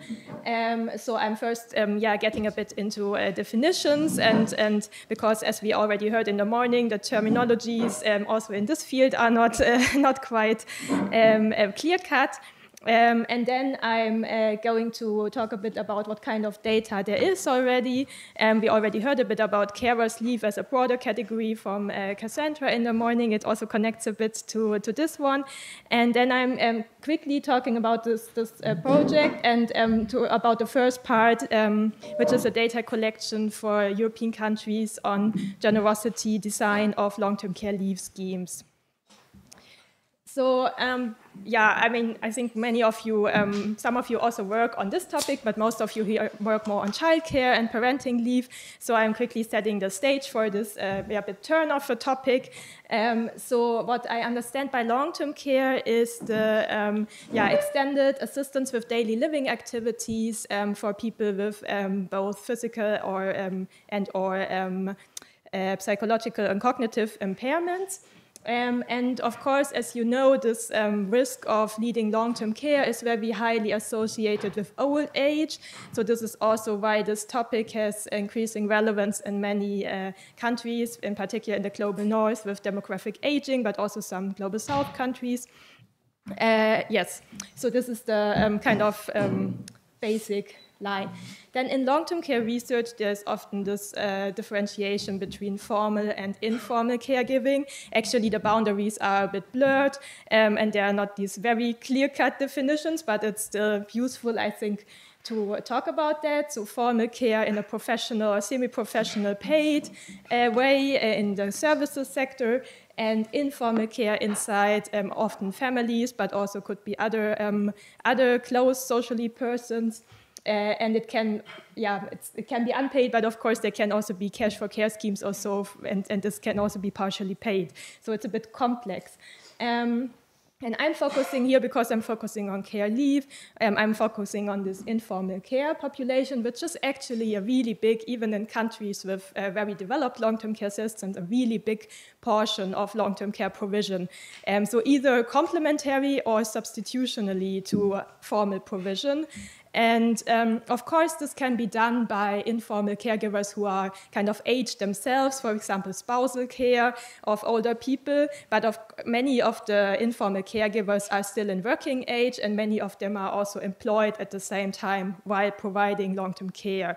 So this is why I think care leave needs more, long-term care leave needs more attention. For example, in the EU, 2/3 of the informal caregivers are at the same time employed in working age. Similar to childcare-related leave, there are many social risks associated to this, so loss of income because they maybe have to reduce their working hours or drop out of the labor market. There's actually not so good country comparative data on that, I think, but and also pension income, as we heard about, also for childcare, but also effects of health and well-being on people having this double burden with work and care. Long-term care systems vary, of course, across the countries a lot, but I think you can say there are these three main types of benefits in long-term care policy. One would be services, so mainly the formal long-term care, home and community-based care services, residential care. Then there's this bulk of different types of cash benefits, which has also been studied in the cash for care literature. And then there's what we call regulatory benefits, which we would assume that these are mostly related to rights. And this would be, for example, care leave or pension credits for informal care provision, for instance. So long-term care leave. So I have some more definitions of different care leaves we can think about if they make sense and what we already heard about. So I would define in relation to in what I took the definition from a study by Andrea Schmidt et al., who compare 4 countries on care leave, which defines it as a absence from workplace to provide care to terminally ill or disabled or otherwise dependent relatives or other socially close persons. And this is the broad concept that we already heard about similarly from Cassandra in the morning. And then what I focus on, because I'm so interested in long-term care, is practically the subset of people who have long-term care needs, which can be due to disability or old age or so on. But of course, it doesn't completely overlap with everything which care leave is, because it could also be short-term sickness, for example, in the care relief section. And for me, it's this focus. But of course, it's not so clear-cut, and there are many different terms out there. I just listed the sums that I found: care leave, family leave, and family sick leave, and family medical leave are also terms which are partly overlapping. Yeah, we also heard a bit about care leave in the morning, but I would like to stress again that it's a very heterogeneous thing, and it's different. I think when we compare it, we should really try to focus on specific aspects, because as we already had these questions before, it's not so easy to compare this two-day emergency leave to something like 1 year of paid leave. It's really just a very broad field. So in many countries, they have these short-term leaves, similar to what we also have in the Work-Life Balance Directive with this 5 days, what we heard. But then we also really have this long extended leave schemes. And as I said, there are different population groups associated. In many countries, we have specific leaves for sick or disabled children, and then parallel leave schemes, maybe for older adults. So it's quite heterogeneous. And of course, it could be paid or unpaid. So what do we know about long-term care leave so far? Well, I would say that's why I wrote a project about it, not so much. But we know, or we can deduce some things from some policy reports and some literature. So I think it seems so that most European countries have established some form of care leave or also long-term care leave. And it seems also that this has kind of increased development in the last decades. As I already said, there are often multiple parallel schemes, not even only short and long-term, but also different long-term leaves and different short-term leaves. So it's a really complex picture. And it seems that the more schemes for sick or disabled children are more generous and more often paid than for other types of relatives. And as far as I know from what I've seen is that also the short-term leaves are much more common and more paid. There actually, I don't have so much time for this, but I brought 2 data sets, which are not mine, which are look quite impressive, but there are some problems associated with them. So there are 2 sources which have practically tried to cover which countries in the world have this kind of types of schemes, but there are, I mean, especially with the ILO data, there's a lot of problems because we don't have any definitions what they mean, and so they probably included short and long term. For example, they also have Austria covered here as unpaid leave, but they have payment, so I don't know about it, and I just didn't want to kind of not talk about it.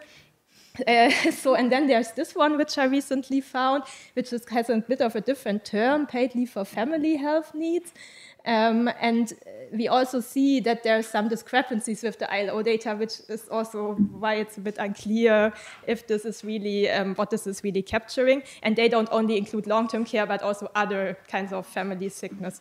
But so this is what is already there, but I think it's much more needed to go really into the policies more concretely and limit it also a bit to a smaller part of the world, which is what I'm doing by focusing on Europe, which is already quite enough, I think.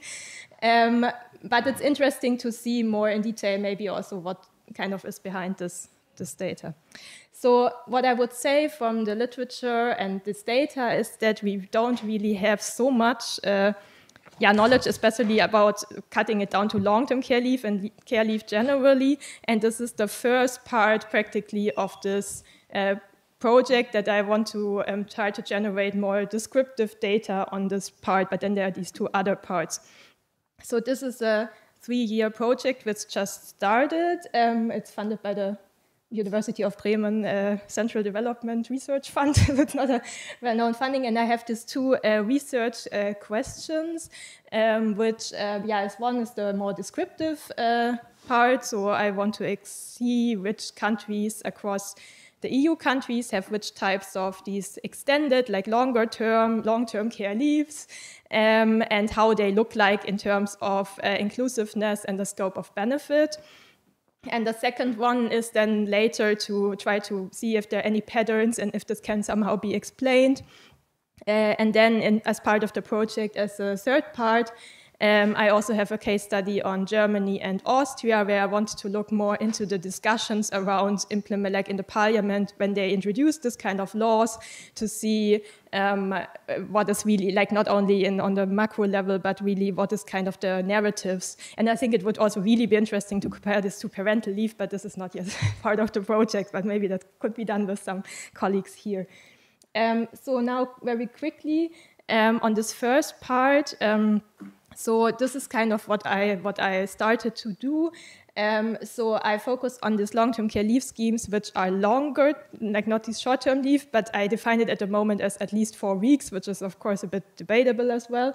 And then I also look at existing comparative sources, but mainly I try to identify the laws, the original laws, and we already have from a previous project already a quite big law and secondary sources collection on long-term care, so I hope that will work. And then I'm aiming to collect descriptions and then later try to standardize a bit the data, but I haven't really thought about that in detail yet. And this is, in the very last minutes, the framework that I'm trying or that I'm aiming to apply, and I'm also deducting the indicators from that I show you on the next slide. So I conceptualize this as having 2 dimensions. So generally, I want to see how the long-term care leaves are, how generous they are. I know that generosity is sometimes used also only for the scope of what I call here scope of benefit. But this is how we did it in the collaborative research center I work in. I think it's quite useful. So we have this generosity framework with inclusiveness, so who is under which conditions eligible, and the scope of benefits, so how much is provided. And of course, this has to be operationalized for leave specifically. And it's also similar to what other people have done, but I think it's nice to bring it all together. And I think it's then interesting to differentiate these 2 different dimensions and see that some leaves are maybe very inclusive for everybody, for all types of relatives, but they are not paid, for example. And this is the last slide. So there I try to break down these 2 dimensions into what concrete things I want to collect from the laws and from the reports.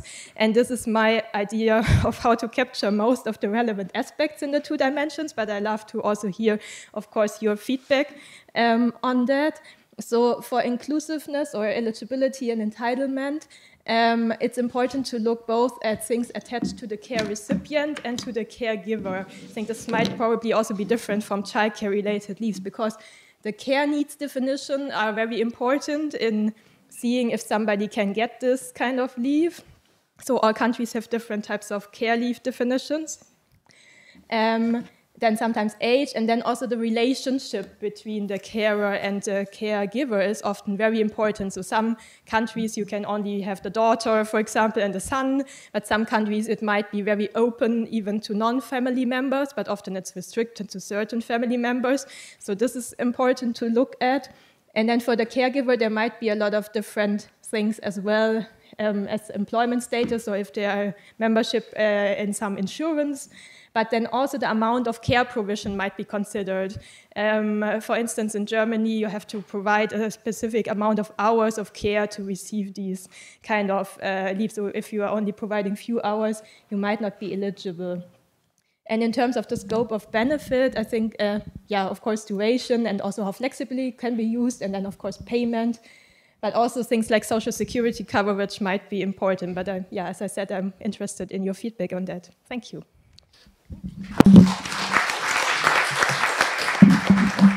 Thank you very much. That sounds a really, really valuable project. And I hope actually you'll come back at a subsequent seminar and give us the results, because it really takes us into an area we need to be working on. Thank you very much. I don't think we're going to have time for questions because we're so packed.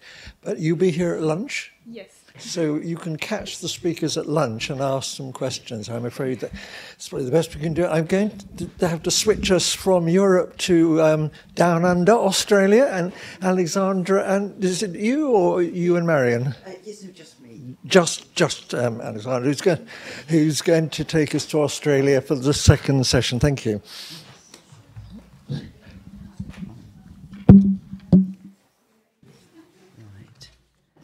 So where do I press the... Oh, sorry. Yes.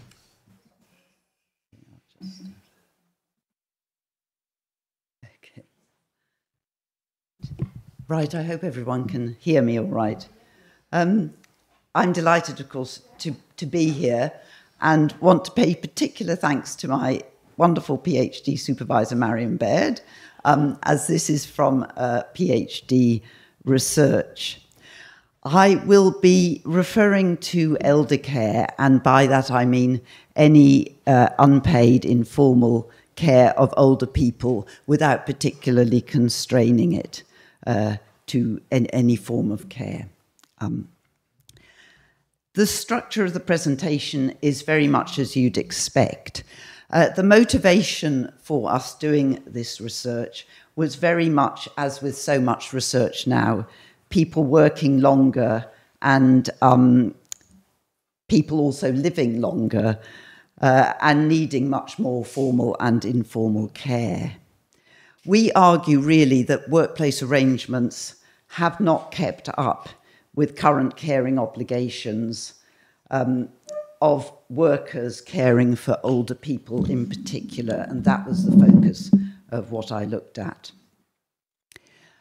We followed this conceptual framework, which Marion and others devised for a book on the multi-generational workforce, to which I also contributed. It starts with the bottom rung, as you can see, which are the Australian requirements for work and care, contained in the Fair Work Act, and they are enforceable, of course. And the next rung up is also enforceable, but these are collectively negotiated agreements. In the next rung, these are formal, unilaterally determined organisational policies, which really put rungs 1 and 2 into operation.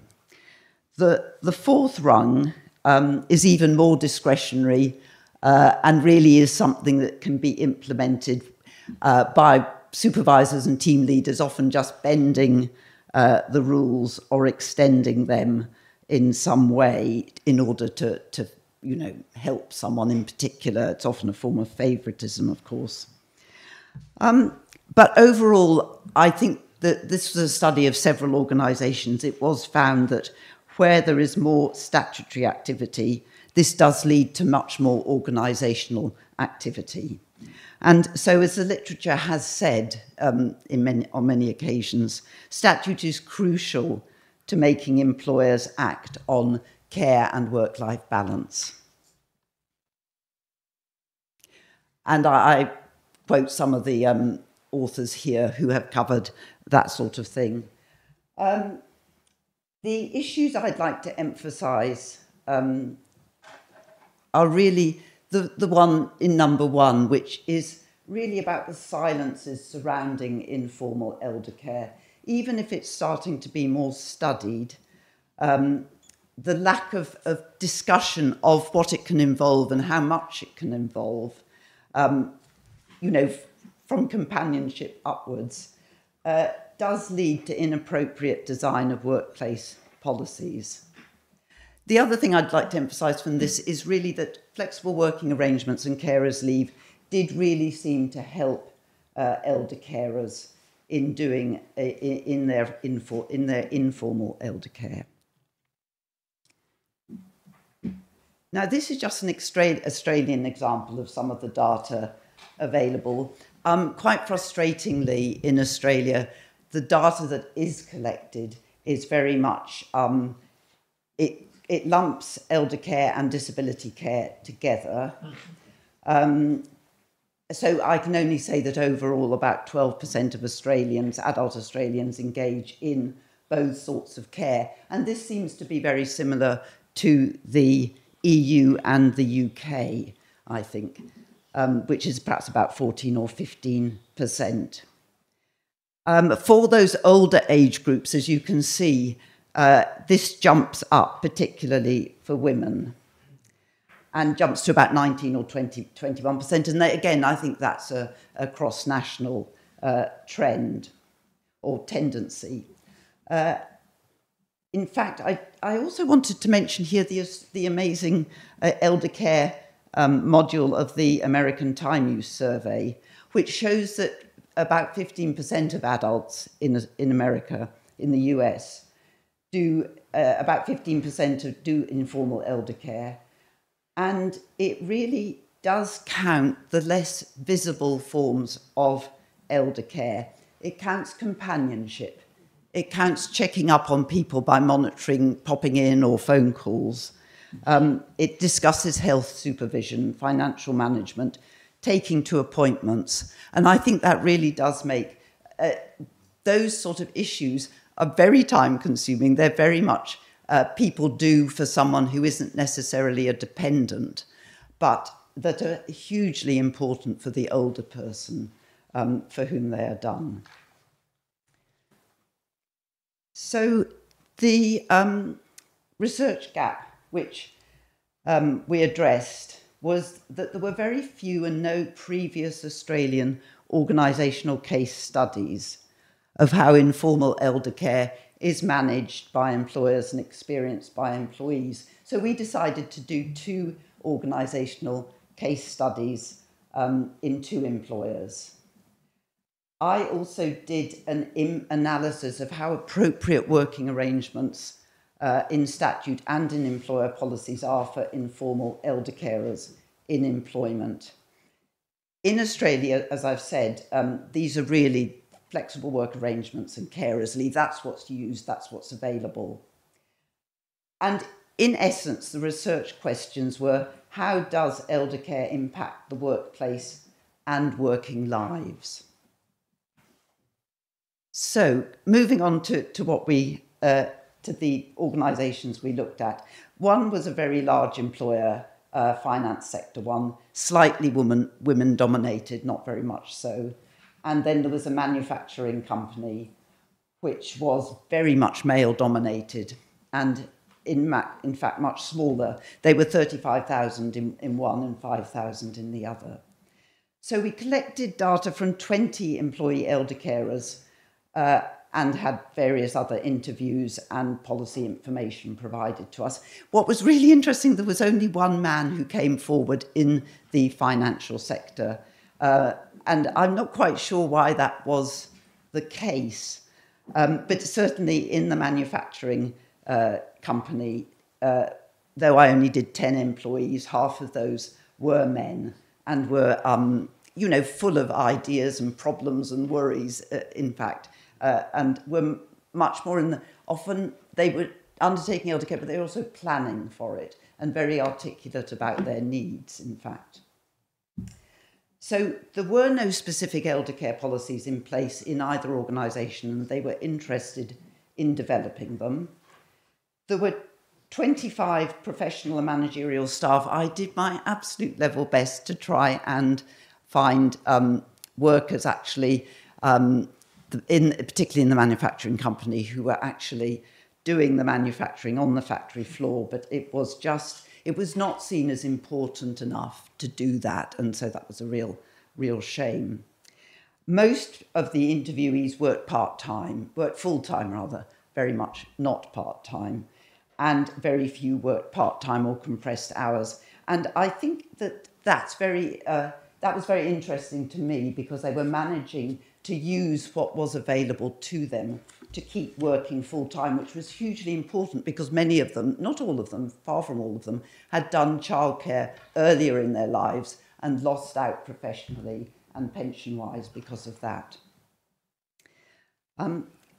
The statutory arrangements in Australia, which have partly been touched on, there is a right to request flexible working arrangements, which is now enforceable through the courts, but it's limited still to particular categories of employees, carers, including child carers, and actually over 55s, which is beyond the European Work-Life Directive, and is only available after 12 months of service. There is a real issue about whether carers of adults are older adults are fully included, because it relies on you providing personal care to frail aged and may limit the value, which may limit the value of flexible work arrangements. I would argue that the EU Work-Life Balance Directive seems to be much more restrictive. I don't know, it might be worth talking about that, because Eva mentioned it earlier. It does seem to be, you know, you have to be giving significant care for a serious medical condition. paid carers leave is 10 days accumulating with the same employer for permanent employees each year. That covers personal sick leave, as Marion pointed out earlier, but it also excludes 22% of the workforce in Australia who are casuals, and it's only available for family and household members, ill health, sickness and emergency.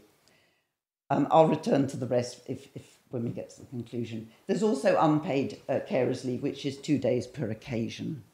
There is a real question about who can give leave, thank you, and who can get leave, and about how to redistribute it, as we discussed yesterday a bit. In terms of the organisational policies, all the employees are able to seek flexible working arrangements. These are discretionary. But what I'd like to perhaps jump to is that flexible working hours and working from home were very much used. And they help people continue to work full time, but many could not work enough to get their bonuses. And part-time and compressed hours were rare, but there was a pent-up demand for them. But this really was deterred by current and promotion jobs, the idea of getting promotions and continuing your career. There weren't any publicity campaigns about carers leave, which was a stark contrast to flexible working policies. Organisational policy entitlements were very similar to the statutory arrangements. No one really went beyond them in any way. There was a lot of confusion about the availability of carers leave. But really interestingly, the discretionary extensions for carers leave, which were made available in practice, were not written down. And so that very useful thing of being able to take your parent to a medical appointment or a financial appointment was completely hidden from most people, but people did ask for it and they did usually get it. The other thing was that moving a care recipient into residential aged care was reported to me once, where they used a lot of paid leave that they'd accumulated.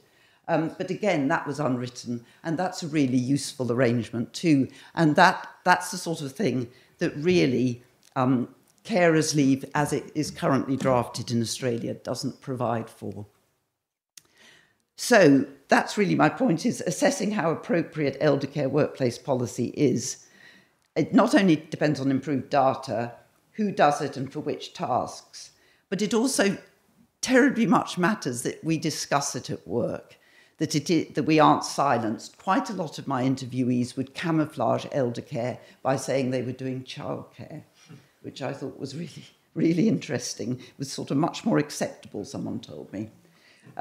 In Australia, public policy design of workplace arrangements are the essential baseline of elder care workplace rights. And really, it's a discussion of how we expand these in such a way as to make it available much more for the ordinary daily jobs of what really is informal elder care, and also how we extend it to friends and neighbours, which in Australia is quite tightly controlled as to your household and certain relatives.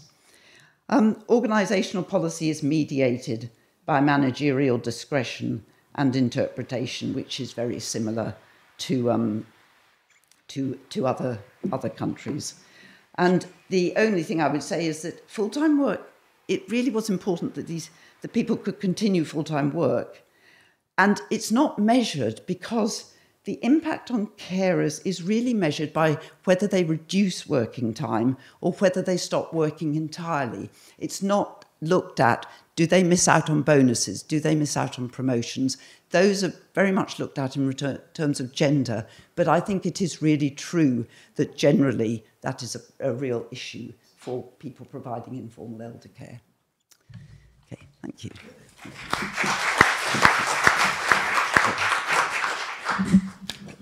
Well, thank you very much for that very, very clear presentation, which had some very, I think, important and I suspect more widely relevant conclusions and findings. Thank you. So I think we're now moving from Australia northwards to Japan, and we're going to call Masaki Hosomi, who is going to talk about a scheme or project in Japan. Hello, my name is Masaki Hosomi from Japan, Kansai University. I'm in the Department of Faculty of Business and Commerce. I specialize in human resource management and organizational psychology. And my research concern is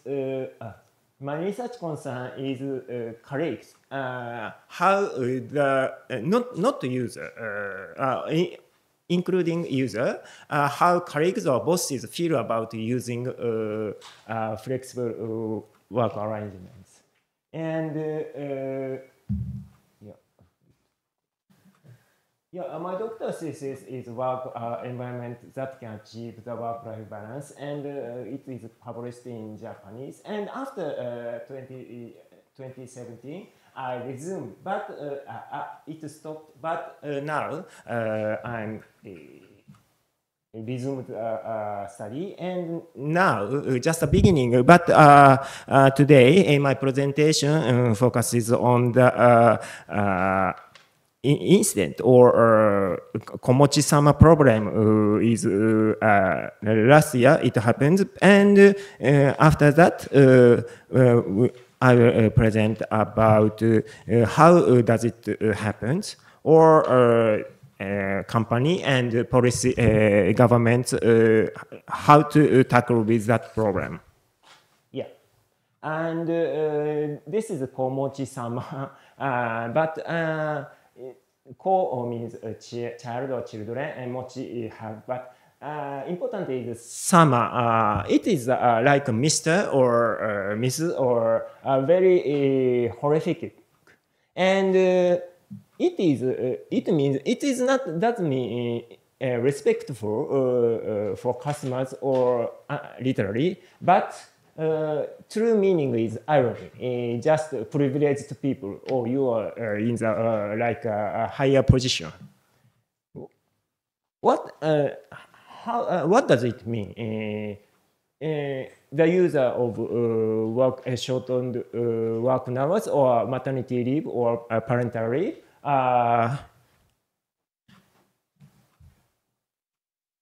But if she is out of the workplaces, sometimes or many times her burden or her task must be taken by colleagues. And if colleagues think it's unfair, so users think, it's difficult to use. I don't.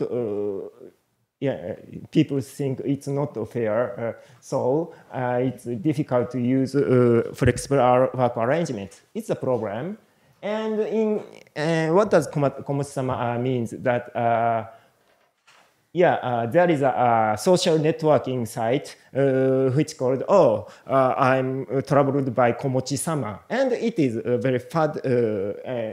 Not now, but last year it is in fashion, and it is because in Japan. Low fertility rate and decreased workforce, governments promote work-family policy, and companies also promote. And but the problem is that in Japan there is no job description in Japanese employees, so they must take all the works that if they have no tasks at all. And bosses sometimes assign other people tasks, but it is difficult for to assign to shorten reduced work hours employees. Rather, it's easier to assign tasks to non-users. So it is a problem. And I will say in social psychology, there is Adams theory, and people feel inequality or by comparison with others.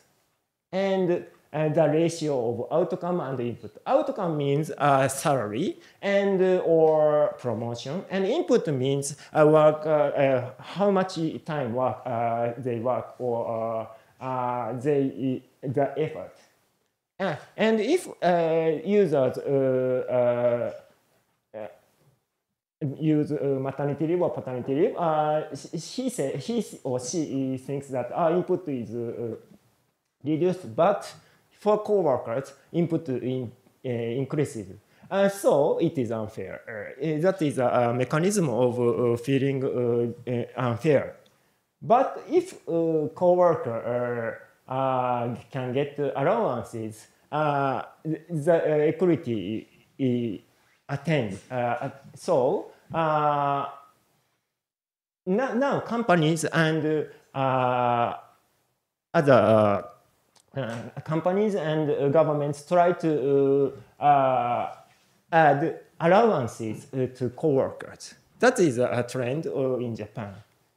Yeah, and first I will introduce the company of apparel, Renown. I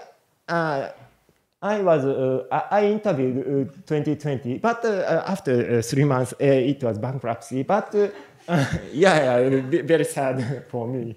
And but it is a very great system. Hohoemi support said, smile support policy is said.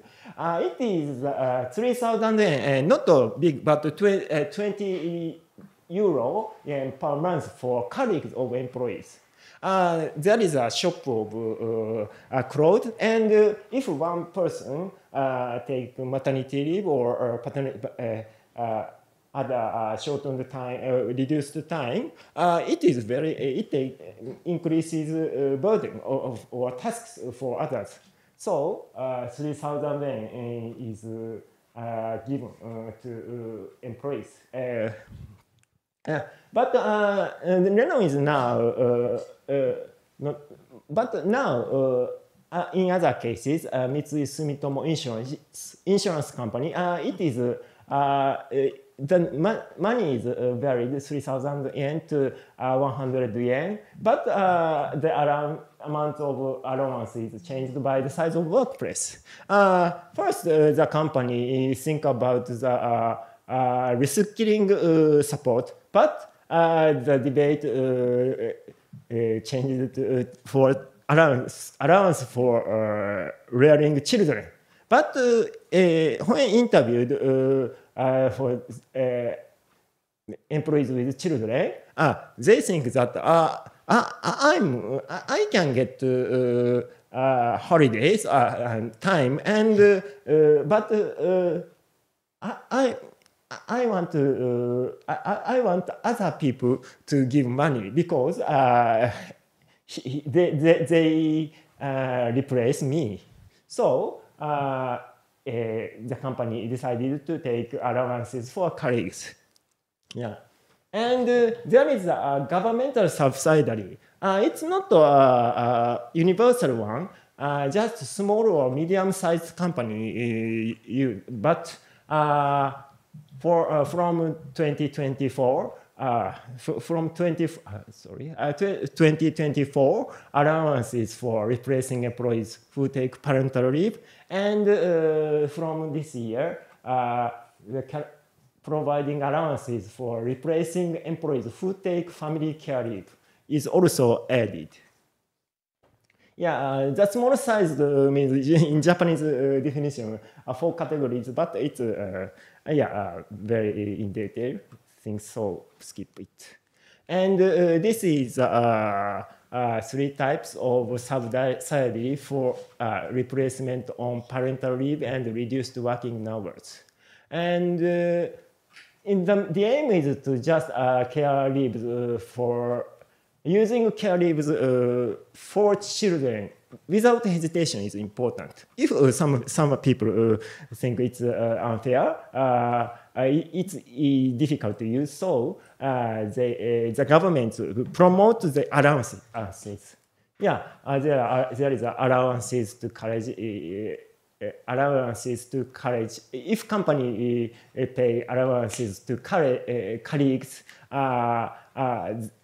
the government subsidize. Or in the reduced working hours, the government subsidize.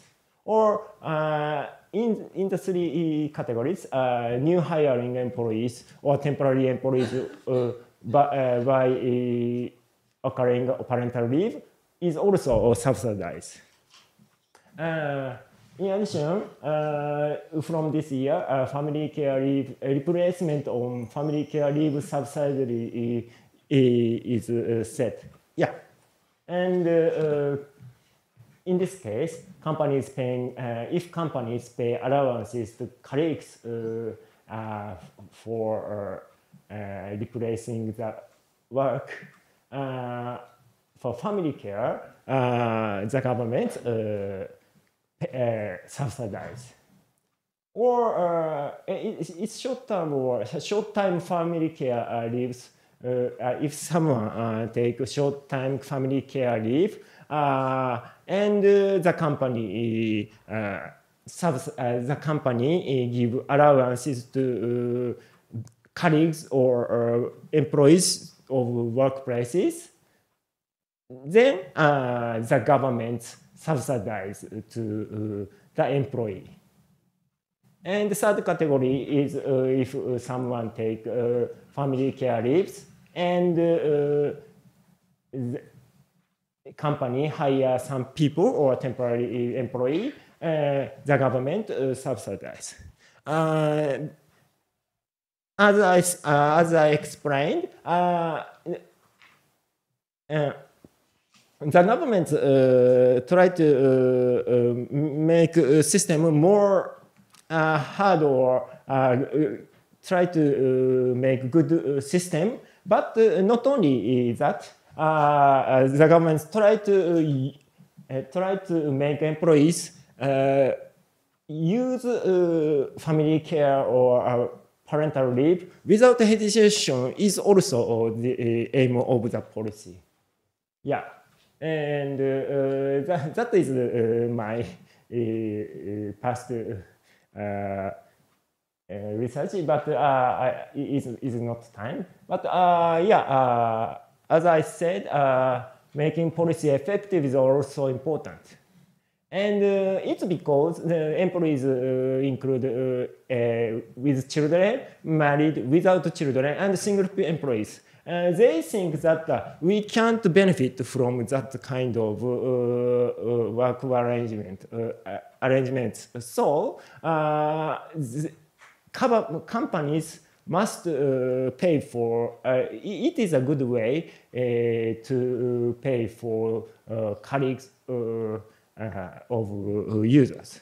And I will research about how mitigate. What degree or what factors mitigate the fairness perception of colleagues or bosses in the future? Thank you so much. Thank you very much. That's raised an issue which I don't think we've discussed very much, which is this whole issue of how people or how societies and communities respond to introducing the sort of measures that we discuss as a matter of course all the time. And actually it's very interesting how Japan is trying to cope with that reluctance and the resistance in the workforce. And together with Hideki's contribution yesterday, it is very fascinating to see how your country is struggling to change a whole kind of work culture to cope with these issues of low fertility and so on. So thank you very much indeed. And we're going to move, I think we'll take Thordis and Anna, and then we'll take Finland. So are you, Thordis, Anna? Yeah.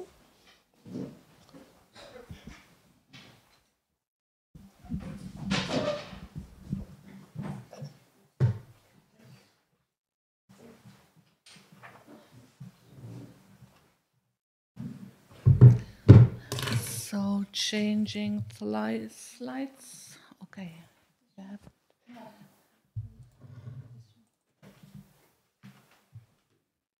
Okay. You had the right one before, I guess. This one? Open it. Yeah, excellent. Thank you so much. So, okay, I get it. Yeah, today I'm presenting a work which Anna Escobedo and I'm doing at the moment.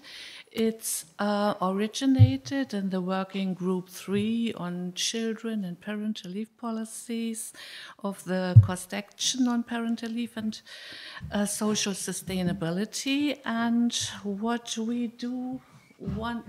we want to do is, just for the start, before doing anything other in Working Group 3, having an overview, what evidence do we already have about the relationship between parenting leave policy design elements and children's health, their development, which are apart from children's well-being.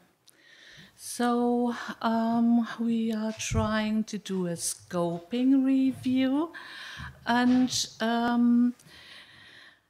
the reason for this is not only that we want to map the evidence, also we think that the relevance of parental leave policies for children's well-being is a bit of under-researched in sociology.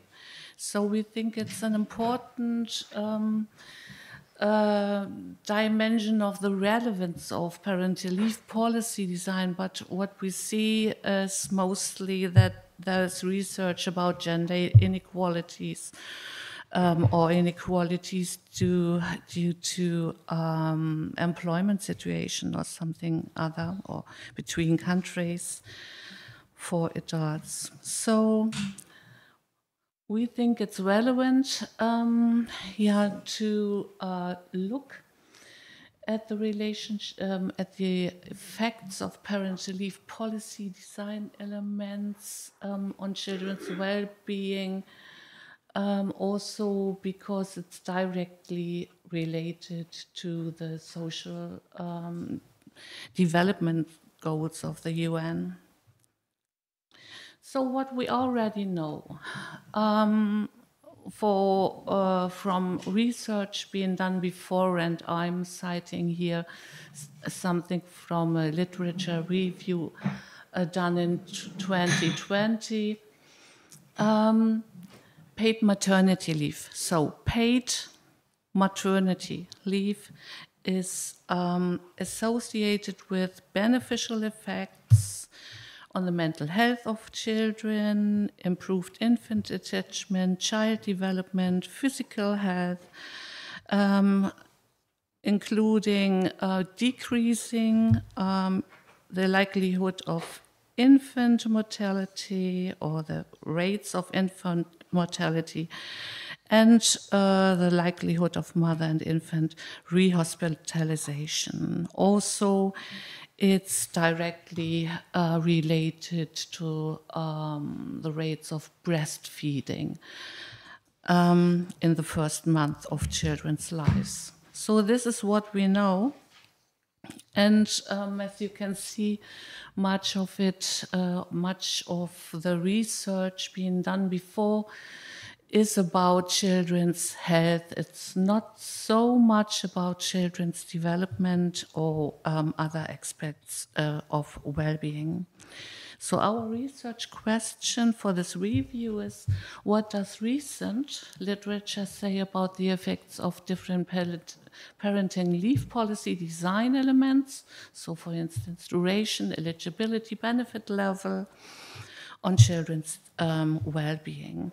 So in the literature review, we provide a summary of findings, a discussion, especially related to the different design elements of leave policies as we know it here in the Leave Network.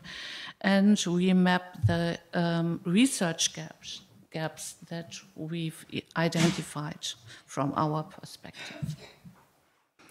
Our search basis was Scopus and Web of Science.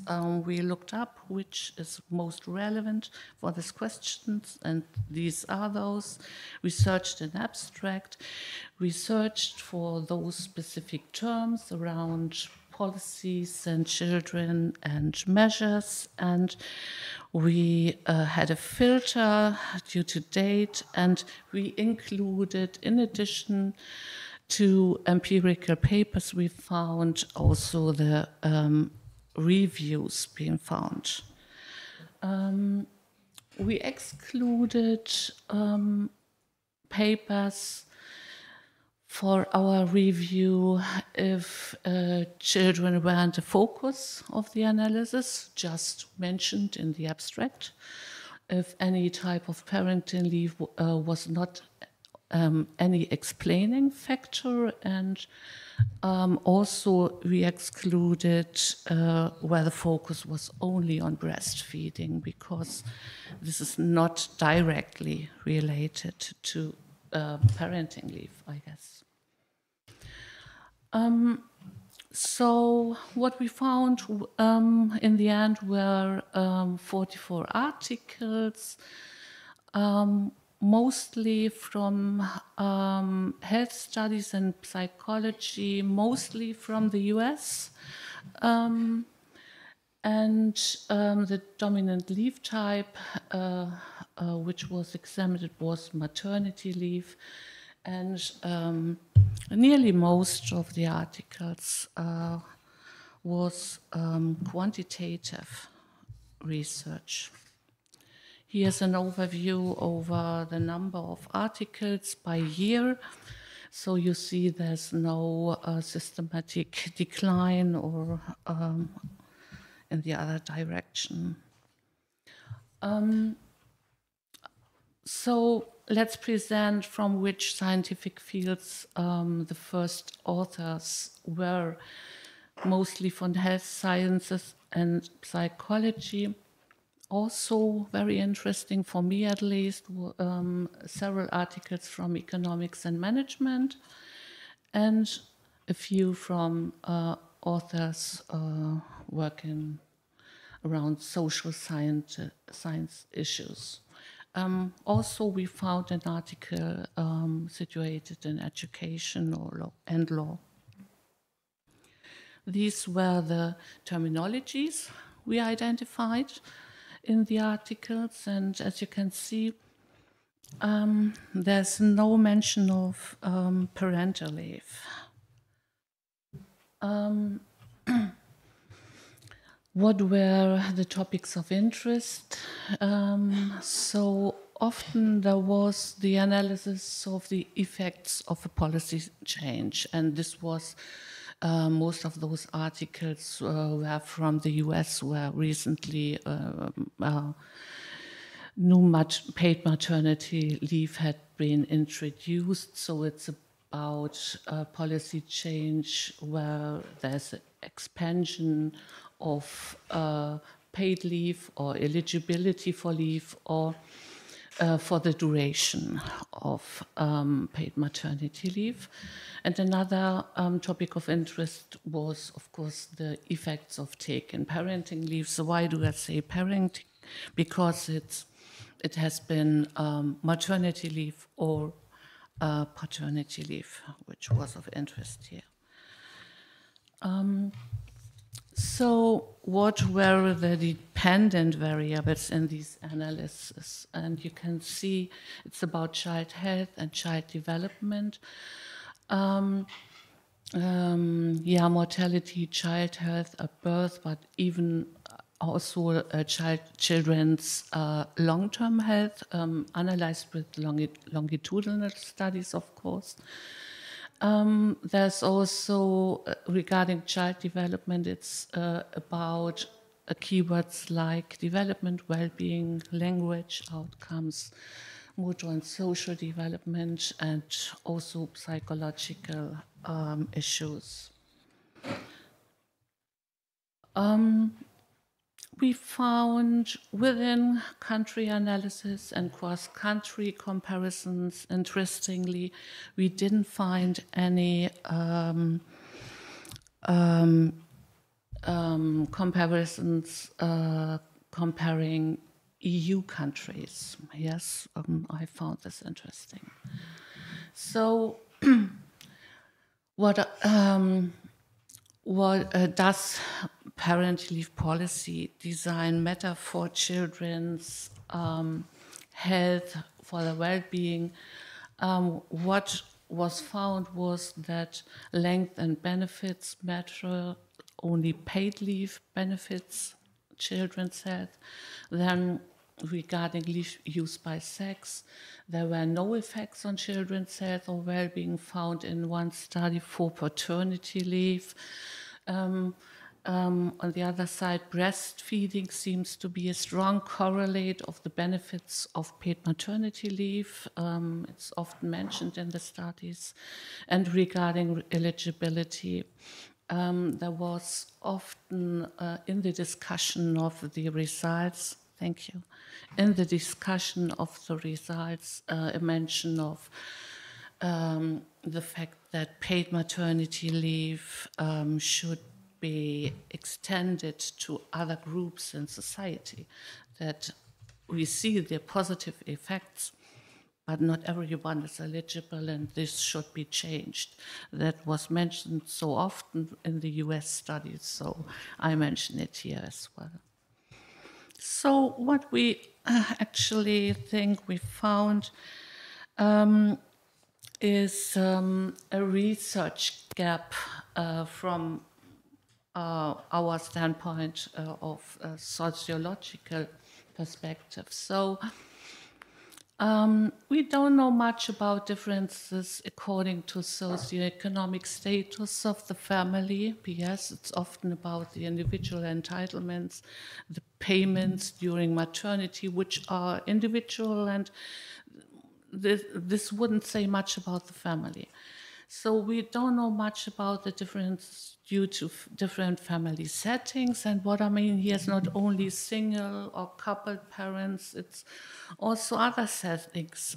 We know larger families living together and so on. So this might be important to capture as well when analyzing effects of leave.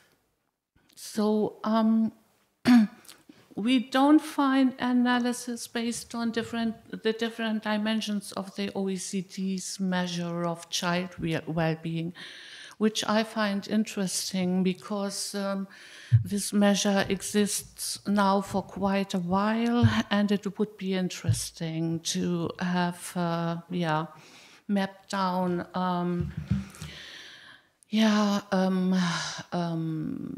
parental leave policies by these indicators which are part of the measure. Then we don't know the differences between the effects of paid maternity leave, for instance, as one type, between the effects for when taking it for the first child or when taking it having already a second or third child, another child at home. So this is important, I guess, to know more about this. And we think there are only few studies from Europe. We should change that. Of course, there's a data gap which restricts our research all the time. So, but what we particularly don't have is longitudinal qualitative data regarding this topic. And we actually, in the data, we often find the problem to differentiate between the use of parenting leave type and the interpretation, is this person, if it's not used, if it's not, is this person not eligible, or did he or she choose not to use it? So we cannot make this differentiation, which would be so important.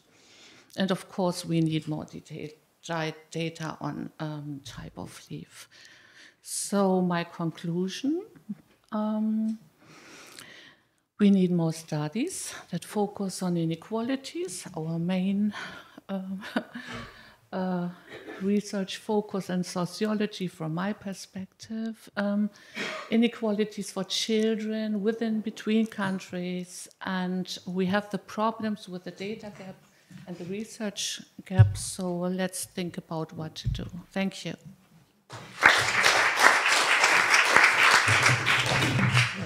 Thank you very much for that. It put me in mind that the second seminar that we held, which is way back before many of you were born, in London, and we set the theme of parental leave and children. And it was a very thin seminar because basically nobody had anything to say. And one of the great benefits, I think, of the Cost Action Project has been to make space and time for people to go into this issue of leave from a child's perspective and children's rights. So I think that's really, really important. So thank you so much for sharing that with us. And now we're on to the last presentation before lunch. And Joanna, you... Yeah, okay, thank you very much. Yeah, so thank you everybody for your patience. Sorry for keeping you a bit longer. I'm sure you're all very hungry. For practical reasons, we moved the presentation about Finland still before lunch. So we're going to talk about fathers' use of parental leave in Finland and specifically about the quota. Does it matter? So we wanted to bring you some very fresh results of the newest reform. But before that, if you can move the slides. Oh, yeah. Yes. So there have been several reforms before the one that we had in 22. So the father's quota was originally introduced already in 2003, long after the other Nordic countries, but it was a kind of conditional, not real, genuine quota at that time. So there was a bonus for those who took some of the transferable leave. It was called Father's Month. And then another reform 10 years later, 2013, when the system was made more flexible and there was no longer this condition and the bonus, but still the amount of weeks available for fathers was not really very long, 9 weeks, of which 3 could be taken together simultaneously with the mother. So then we come to the big jump in 22, partly, I guess, because of the EU directive, but also because of a long discussion and activism and whatever in the country pushing for this longer quota for fathers. So now we have a system that has equal quota for mothers and fathers, about 6.5 months, and 4 months is non-transferable. And let's look at the statistics. So here we see that the previous, I don't know how to use this, the previous reforms had some impact. So the share of days taken by fathers of all leave days, including maternity, paternity, and parental, it started to increase, but very modest change happened. Slowly it was increased, and then we see a kind of a jump after 2022. But still, it's 21%, so nothing to cheer, really. It's very much still, these days are taken by mothers. So what has happened with attitudes? I wanted to show this because it's quite interesting during the same period when we've been trying to have these reforms and encourage fathers to take leave. This is from the ISS survey 3 time points from 2002 and 2022, and I'm not very happy about the items, but we use them because that's what you get. And there's a forthcoming chapter in a book about this if you're interested. But you see a clear change of approving that a working mother can establish a warm relationship with a child. There's an increase supporting like mothers working, even if we've had full-time employment for mothers for a very long time. So people don't think anymore that the child would suffer or family life would suffer if the mother has a full-time employment. So even if they used to have full-time employment also before, but now the attitude is really clearly different. And we never thought that it was a man's job to earn money only. Yeah, so there's been a change in attitudes, general gender role attitudes, and also if we look at the support for different ways of sharing parental leave, this is only available for 2 time points, 2012 and 2022.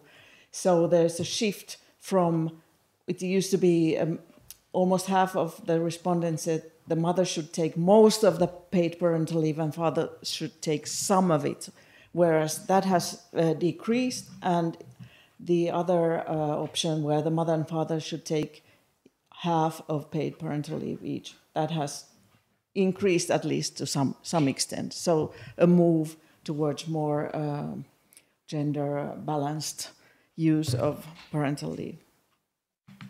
Yes. So now I give the floor to Anneli, who actually did the analysis of register data of what happened after the reform. Just sit there because I'm leaving the final words for you. So let's move on to look at the what came out of the reform, 22 reform. As Johanna said, each parent now has 27 weeks or 6.5 months for each parent. And what I will show you on this slide and next 2 slides is data from parental benefit registers from Kela. And this is a kind of a preliminary results from a study by me and colleague Mia Saari-Kalliotorp, who is also working at Kela.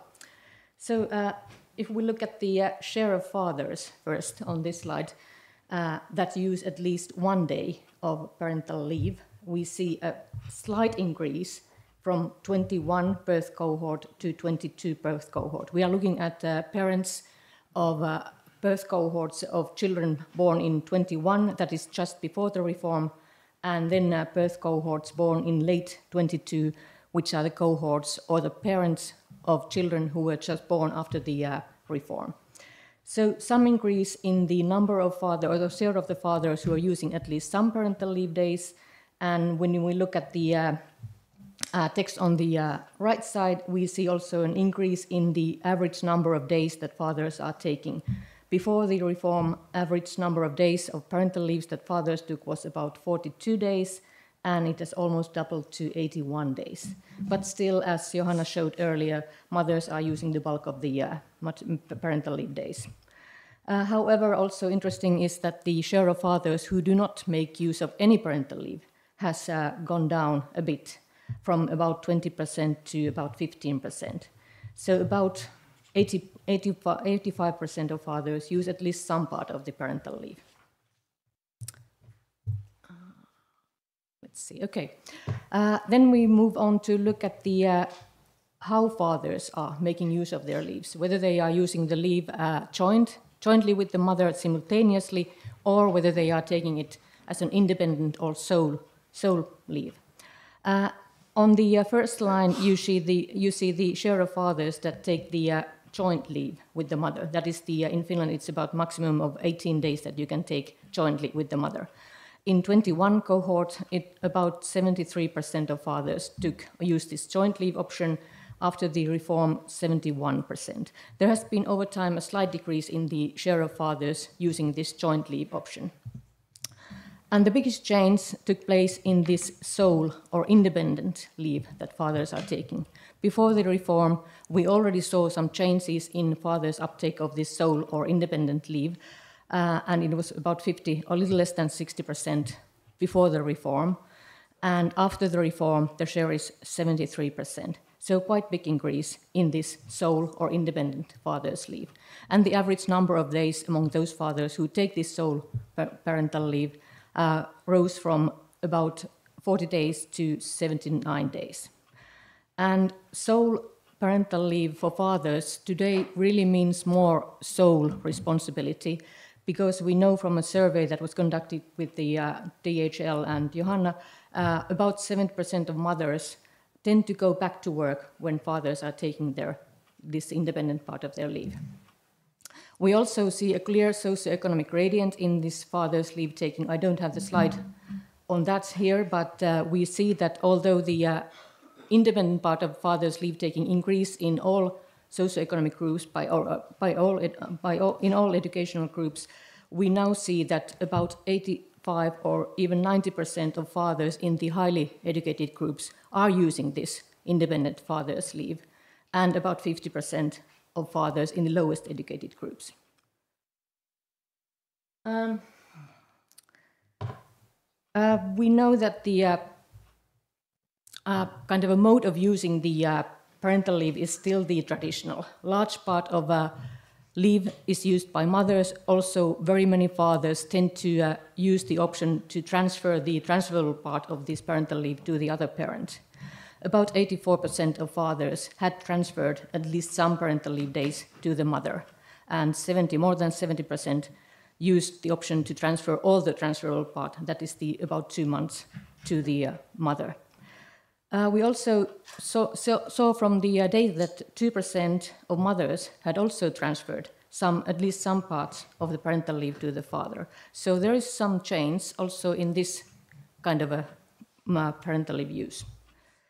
And I think also it's important to know that in families where the father had transferred the maximum to the mother, the majority of the fathers used parental leave themselves, and even longer than they did before the reform. But only about 4% of families divided the parental leave exactly half between the parents. But if we used more relaxed criteria, then we would have more parents sharing the leave equally. Regarding the flexibility, now mothers also have the option to divide the parental leave use into several blocks or spread it until the child turns 2 years. However, the data shows that still most mothers use it as a one continuous block and during the child's first year, whereas fathers tend to spread it more evenly over the child's second year. Part-time leave, which also became more flexible after the reform, is only used by 3% of parents. So I leave the final words for Johanna. Yeah, just very, very briefly. So we see a significant shift toward more egalitarian gender role attitudes, as you saw during this time period. So there is much more support for mothers' employment and equal sharing of parental leave, which is also reflected. It's aligning with the actual leave scheme and the parental leave reform. But there is, of course, the behavioral gap, as leave use is still gendered, but we see some change. And I think the results that Anneli showed are quite promising, because more fathers are taking leave, they're taking longer periods, and independent leave is more common. So we hope the development will continue to that direction. Thank you.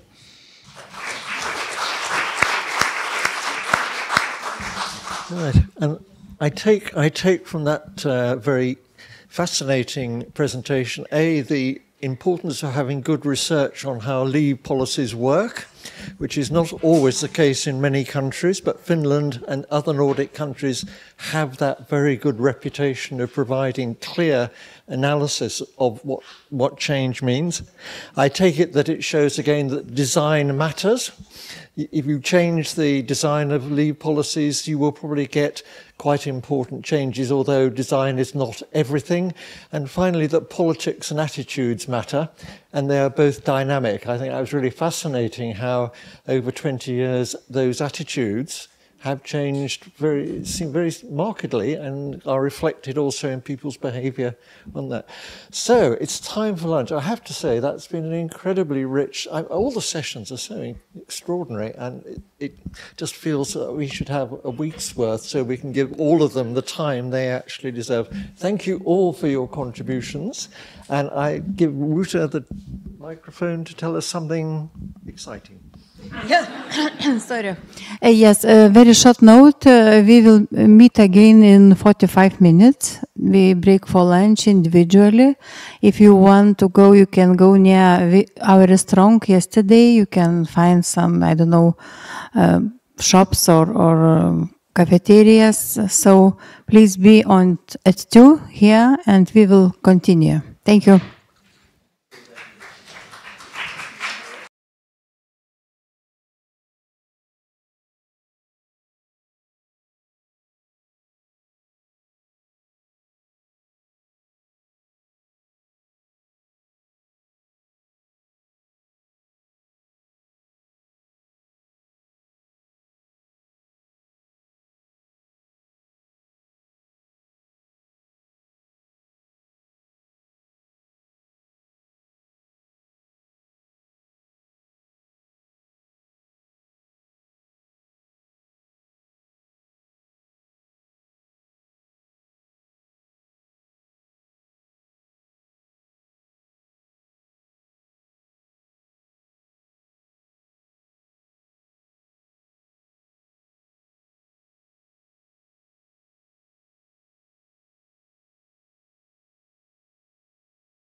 Hello, everybody. Okay, so welcome back from lunch. Okay. Yeah, we're starting now. So here we have the last session, session 5, care, work policies, and we have 3 presenters. I am Lina Shumskaitė from Social Policy Department from here, Vilnius. And I will moderate this session. So we have 3 presenters. First one, Margaret O'Brien on organizational culture and social inequalities, analyzing case in academia. Then we have Ahmed Araf, who will talk about pregnancy punishment for women. And the third one, Flora De Bruyn, caught between colleagues and family on father's leave. So we have 20 minutes for each presenter, and we can have, as today we practice, questions after each one and a discussion at the end. So please. Thank you. Can I just check if you can hear me at the back? Yes? Yeah. And is this being streamed online for colleagues? Yes. Okay. So thank you very much for waiting till the end for this session. I'm Margaret O'Brien, part of the team working on this project, along with Alison Kolowski, Merve Azungulu, and Catherine Thwarmley at University College London Thomas Coram Research Unit. Many of you in the room work in universities, so this piece of research, it's a case study, will be of interest, I hope. And maybe you can see it as how a university is trying to create what's called in the literature sometimes top-ups or incentives in a country that has quite a minimalist parental leave infrastructure. So this is a university in the UK. It's a university that we've been investigating, which is, I suppose you would say, it's Ivy League. It's a high elite university. It's a large university of about 50,000 students, about 18,000 members of staff, including administrative and academic. So that's the context, and it's the UK. So I'll be explaining a bit about the UK very much as the infrastructure to this project. Now, I'll try not to be too long because I know we've got the end of day feeling, but at the same time, it's helpful, I think, to look at the different levels and contexts, as we've been hearing from other speakers, for the experience of leave systems. And we know from our legacy of scholarship how much the workplace matters. And indeed, other colleagues here in the room have been describing that today in Japan, in Australia, New Zealand, and so on. But those of us that work in universities know that they are complex systems with little kingdoms, microsystems within them. If you work in physics, it's slightly different than, say, if you work in psychology or medicine or philosophy. And the other context for the UK, and it may be, and I'm sure it's different in other parts of the world, is that women and minority ethnic staff often are underrepresented in the permanent high-level, as it were, positions. More likely, we see nationally in the UK to be hired on fixed-term, part-time contracts. Not always the case in this university, but that's the sort of national climate. And clearly, from our own research in this field, we know that there's a motherhood penalty. and a fatherhood bonus, although that's a varying feast. And then colleagues from Sweden and others have suggested that leave can mitigate some of these career progression, gender pay gap inequalities. So the other dimension about working in a university, I'm coming, as it were, after here speaking today as an individual who's spent all my working life, 41 years actually, working full-time at a university. So not in this university, but I do feel I know it very well.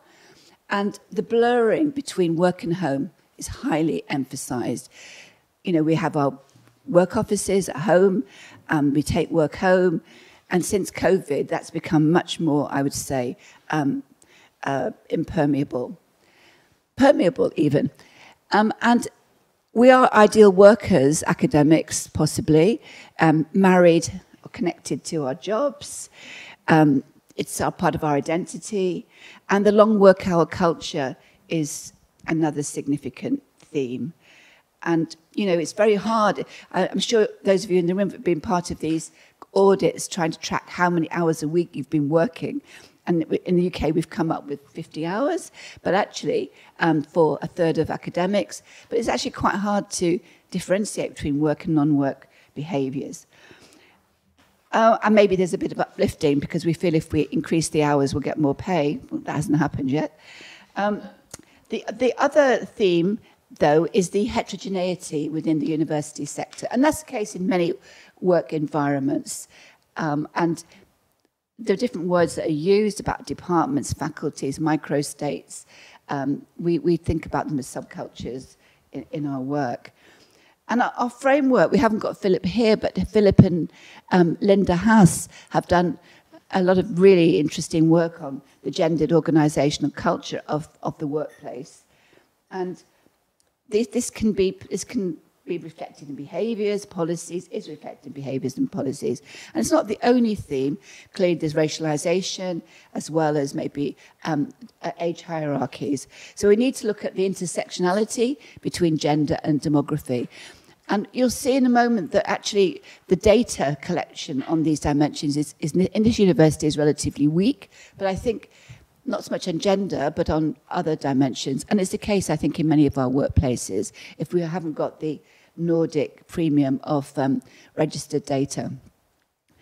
But there's more family friendliness rhetoric and actual legislation in the UK, as Jane Lewis has suggested. Okay, before I go into the data, just very briefly, this slide does show you the UK entitlements against what this organisation has created.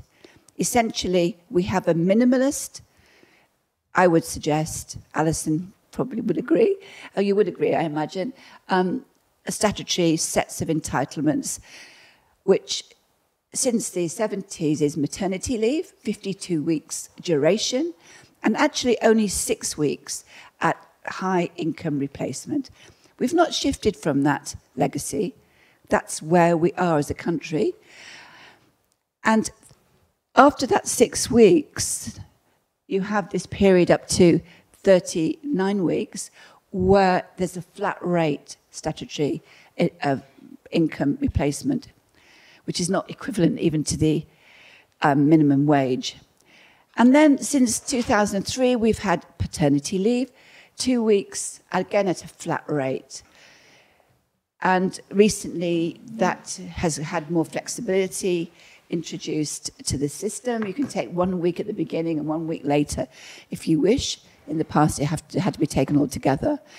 And then we have this innovation, which we've discussed quite a lot about in the UK, this thing called legislation called shared parental leave, which is basically maternity transfer. It's transfer of the maternity leave provision to the partner.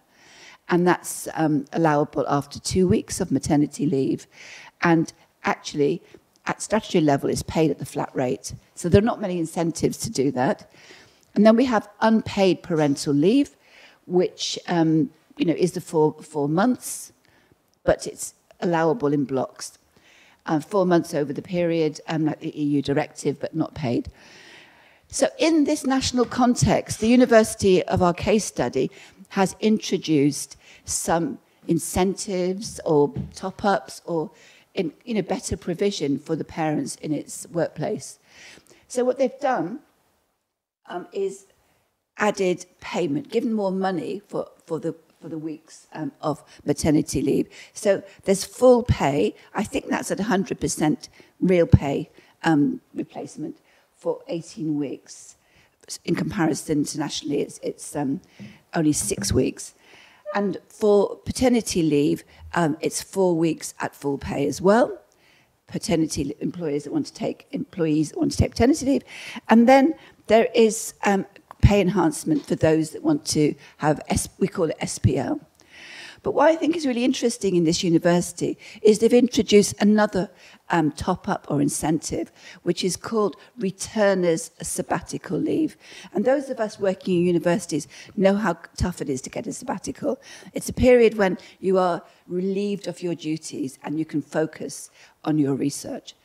And what this university has done is if you reach a threshold of having been involved in caring leave, parental leave, well, any form of leave for 3 months, then you are eligible to have a term sabbatical when you get back. And that's really, well, you'll see it's valued. And the unpaid parental leave has not changed locally. So that's where we are, the context at the micro and the university level.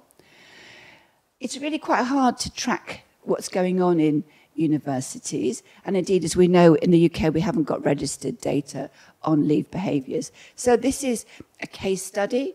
It's in many ways a pilot. I think you could see it as. And what we've done is use different forms of data methodologically. Human resource records of employers who took any form of leave in this time period. And I'm not sure about the universities in your countries, but often in the UK, academic staff do not give information on their holidays, when they're taking leave. It's sort of like, I think, some form of rebellion or something. They want to be autonomous. So, and in fact, the system allows them to be, and at this Ivy League university, there's no penalty if you don't fill in your forms, although that may change in the future. So this is quite an uneven data source, but that's where we've gone to, and it's helpful. It's not organised around if there's a birth of a child, or we haven't got like a baseline to compare the data to, but it's helpful for piloting. And then in addition, we conducted a survey in the university targeting individuals who've taken parenting type leave over the last 5 years, and to get information also on sabbaticals, partner take-up. Again, response bias, only 200 volunteered. But, and I mentioned before that the university has 18,000 staff, and actually not everybody, of course, is a parent, but it would be great to have a larger, more representative sample. So please see this as piloting and indicative. And then we carried out some qualitative interviews of parents. Okay, so what I want to do now is just give you a flavour of some of the emergent themes, and then think about some questions. But I'm not picking everything from this study because we've got the report if you want to read the whole of that. Okay, so surprise, surprise, of course, all mothers opted for maternity leave at the university in both samples. Shared parental leave was used more. This is when mothers give up their leave to share it with their partner. Used more by academic mothers. You'll see how many. Then mothers we call professional, women in professional roles, administrative roles, for example. And we didn't have the manual workers in this study. And the average maternity leave duration in the university was 40 weeks. So with our enhancements in this university, only part of that was well paid, but that was the duration on average. And we found that on average, it was the lower grade mothers took longer. So they had more of the financial hit as well.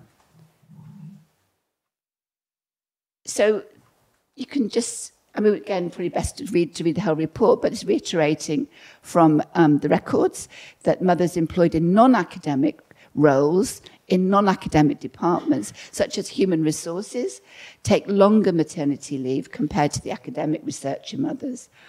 And those that have got a higher grade or lower grade, those who take lower grade have longer leaves too. The survey, that was the HR record, sorry, the survey data confirms this to some extent. In the survey, it was a selective sample, but what we found, indicative needs further research, was it was about 10% of mothers that transferred their maternity leave to fathers or partners. So it's not a common behaviour, but 10% did, and there's financial disincentive to do that, but it shows willingness or wishes to do it.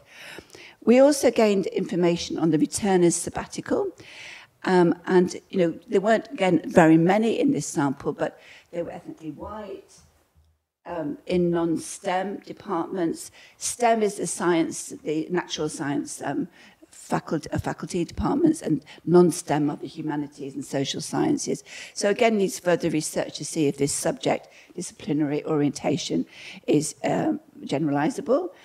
And the duration of the sabbatical, is supposed to be 1 term, but it varied actually, but with an average of 13 weeks in this particular data set. On the fathers, on average, again, men took the 4 weeks that was high paid, which is more than the national leave period.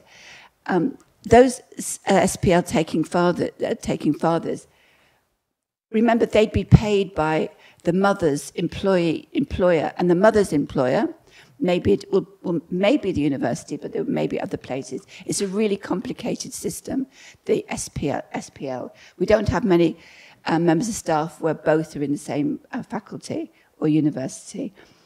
So splitting leave was more common for these men, and it was fathers at low grades that took longer. Again, greater hit, which is interesting because considering that they were lower income, no variation in the duration. Again, similar pattern to mothers in terms of white ethnicity and lower grades. Sorry for speeding up now, but I just want to move to some of the qualitative quotes. This is just to. It's mentioned, the other data set on the survey showed that participant fathers took longer than the ones in HR records. So, the data shapes the findings, as we know from our research more generally. But there's concurrent themes here. Okay, just a few examples of what the men and women said. We're looking at barriers and facilitators, and money, significant financial concern, really, despite the perks and the top-ups from this elite university, they really could not extend leave too much long into unpaid territory for too long. Very aware of this. So UK, even here, is not in a brilliant situation. And interviewees also looked to their household level, to the funds together that the couple had to distribute, and that mattered as well. And if one of the partners earns a bit more, that gives a little bit of leverage. The other point that comes up in this study that's relevant is the variation in departmental behaviours. As we said, some departments had more knowledge by the head of department about the provision, and others really didn't have too much helpful advice at all, and we had variation in take-up too. I mentioned right at the beginning about the blurring and the work-greedy identities of many academics. A good example here, this research respondent saying, to be honest, at the PI, principal investigator level, it's going to be very tricky to fully delegate the work to somebody else. So a sort of feeling of being unable to take a long leave. So we just summarize some of our themes. It's multi-level, you've got the design, even You know, we've got the incentives and top-ups locally. It can be a problem. And the institutional support was variable. And we haven't got quotes here, but just some respondents mentioned that there really wasn't too much knowledge about the sabbatical returners leave from the line managers, but there was a lot of enthusiasm amongst staff, relevant staff, for taking this sabbatical. And it may be seen in some circles as a fertility incentive device. You know, I don't know, it's a bit naive to say that, but if you can have a sabbatical every time you have a baby, in this very minimalist culture of the UK, it can probably help. But we see variation at the job level. So duration of leave is really tied up with the funding available. We do have this cost of living problem, as many other countries in the world have emphasised in the UK. Also, the contract permanency is relevant. You know, if you're really worried about getting your job, keeping your job again when the academic year starts in the autumn, you don't particularly, even if you were eligible, after a few years, want to take more leave. We highlight subcultural dimensions in our departments and in the university domains. Really needs to be attended to, and I think confirms other research in this area. What we also noticed was the welcome and positive feelings about this returner's sabbatical, but it wasn't systematically advertised, so there had to be negotiation even about that, and maybe links a bit with some of our Japanese work, showing that there's worry about the burden to colleagues if you are on leave and then you take your sabbatical. So you need a really accomplished and soft-skilled, high soft-skilled manager to look after the department in that context. And there's heterogeneity here as well. Just want to highlight one of my colleagues' book in this area, Catherine Twomley, on the team. And she is not this study, but she is looking at this theme of so-called shared parental leave in the UK. Caring is sharing. I put a few cards outside. Have a look at it. It's really in-depth couple work of the sort that was not possible for this study, but check it out. And I think it's online. It's open access, yeah. Thank you very much.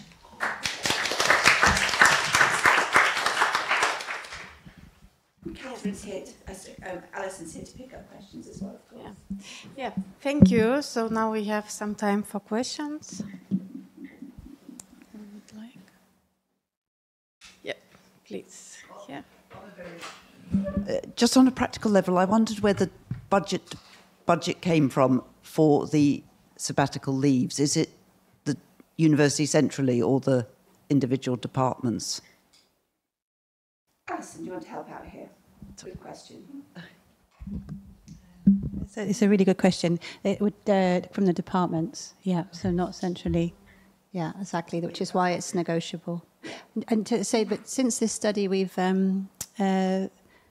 hopefully in the next year or so, it's increasing. The paternity will go to 8 weeks, and the maternity, so 22 weeks of full pay.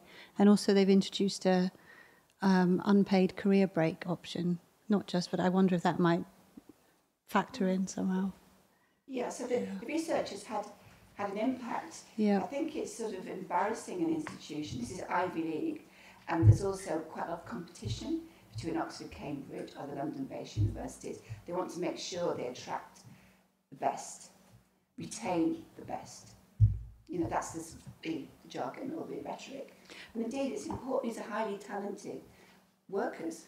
Just to say the maternity leave was, at this university was also at the department level until about 5 years ago when it got moved to central funding, and you can track that, and not this piece of work, but having the central funding did reduce discrimination. Yeah. So 5 years ago, maternity leave funding came from the departments, not centrally, and they shifted that to take the other way, departments to centre, and that reduced discrimination. Yeah. Here and then.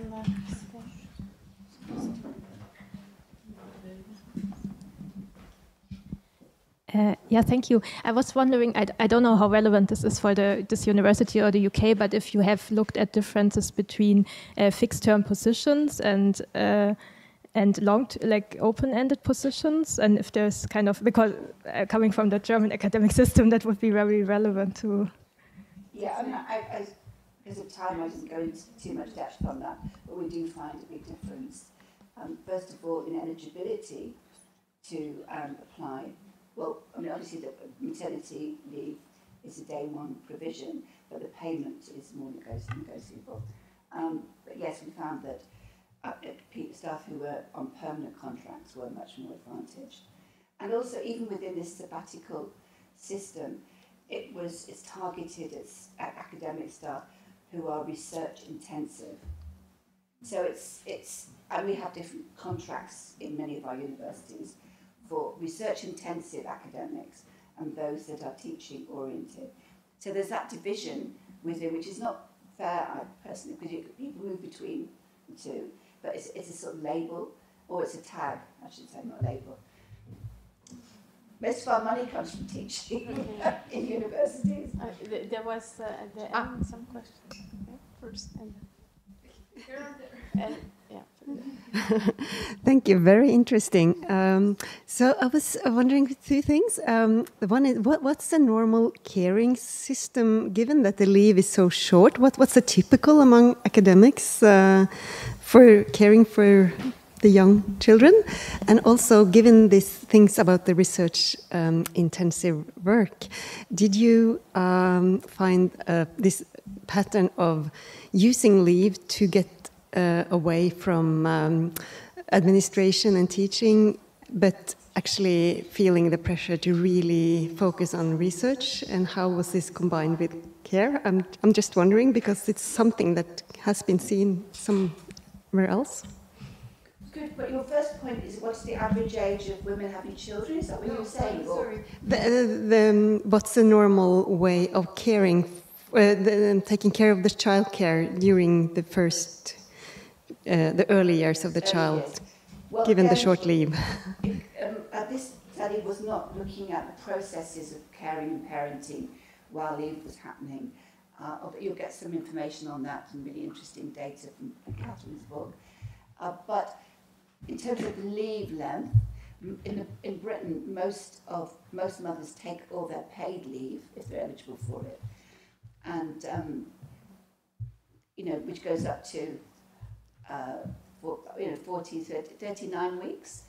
And many organisations are topping up now, and the average age of having a first child actually is increasing. We've got a fertility question too as well in the UK. And then management of what goes on in the sabbatical, from lived experience, and what the respondents talked about, was that it was a negotiation at home as well as at the workplace. Line managers matter a lot. Sometimes the book got written, or that paper got written, or the grant proposal was finished off, and really valued by the respondents as a way of managing the first few years of having a child and keeping the research identity moving forward, because it's quite important for promotion as well as retention, clearly, to get those outputs going. We have a research assessment exercise in Britain every 5 or 6 years, where we're all graded on how high quality our work is. And there's another one coming up, isn't there, Alison? Yeah. I think people make it work by working part-time sometimes. And that was the question, is how do people actually make it work? It was good news, expression of stretch. Stretch, yes. Stretching, grandparents, working compressed hours, working part-time hours. And having colleagues that are very supportive. So, for example, I know through, again, some of the interviews, informal discussions, that colleagues, you're not given teaching to do, but people keep on their PhD students, because that's sort of research as well as supervision. And so there is, again, it's how it's implemented with a high quality line manager, I'd say. is very important finding here. And it's seen, you know, in any organisation, it may be seen as a favouritism to some extent, but there are different demands of research-intensive colleagues in universities nowadays. Yeah, so when organizations try to do something to increase the work-life balance of their employees, so you can use, as you showed, the leave policies, the flexibility, you know, of work, and also like childcare services. And I'm puzzled, you know, if it was also the case when there were the debates how to increase the work-life balance at the universities, you know, whether to provide also childcare services there, as it is usually the case in the Czech Republic, that if employers want to do something, they go usually for this option. Thank you, that's a really good question. This research project was just on parental leave, but as you rightly say, public childcare, private childcare matters so much too. And we have a real gap in the UK between what's highly paid leave, those 6 weeks, and in this case longer, in this university, and high quality or any childcare provision. Some universities do give a voucher system for nurseries. I'm not quite sure if this university does or not. I need to check. But yeah, it is mentioned. There is a university nursery on site as well, but our universities don't necessarily manage these. It's on site, but not necessarily owned by the university. So the payment for ECEC in the UK is extortionate, I have to say. That's not a very scientific word, but it's one of the highest in OECD. Pay for your child attending an early childhood education centre. Okay, thank you. I have a short question. And what about, you told that it is available to take leave when you are teaching, but if you have a project and you are the main supervisor or leader of the project, yeah. So do you have to transfer it to somebody, or can you stop or make a break in the project which is funded by the government? Or similar. Very good question. The research councils in Britain do allow suspension or halt of a project while the leave is taking place. But it doesn't always happen, particularly if it's a live experiment or something like that that needs monitoring. So it's, again, collegiality negotiation and the blurring of the boundaries, colleagues working from home on what's going on in the workplace. So it doesn't, I suppose, this is quite a high, greedy occupation in that people select to be very involved in their work. So that needs managing, and probably good colleagues will remind the individual that they can take time out too. Okay, I think it rose because in our system, postdoctoral students, for example, are so personal, responsible, and we cannot do any break. And sometimes joke that if something happens, then everything collapses. So there is really a struggle in academia to make a break. Yeah. Thank you. Then we'll move forward. And now we have Ahmed Aref to talk about pregnancy penalty. Yeah, please, the floor is yours.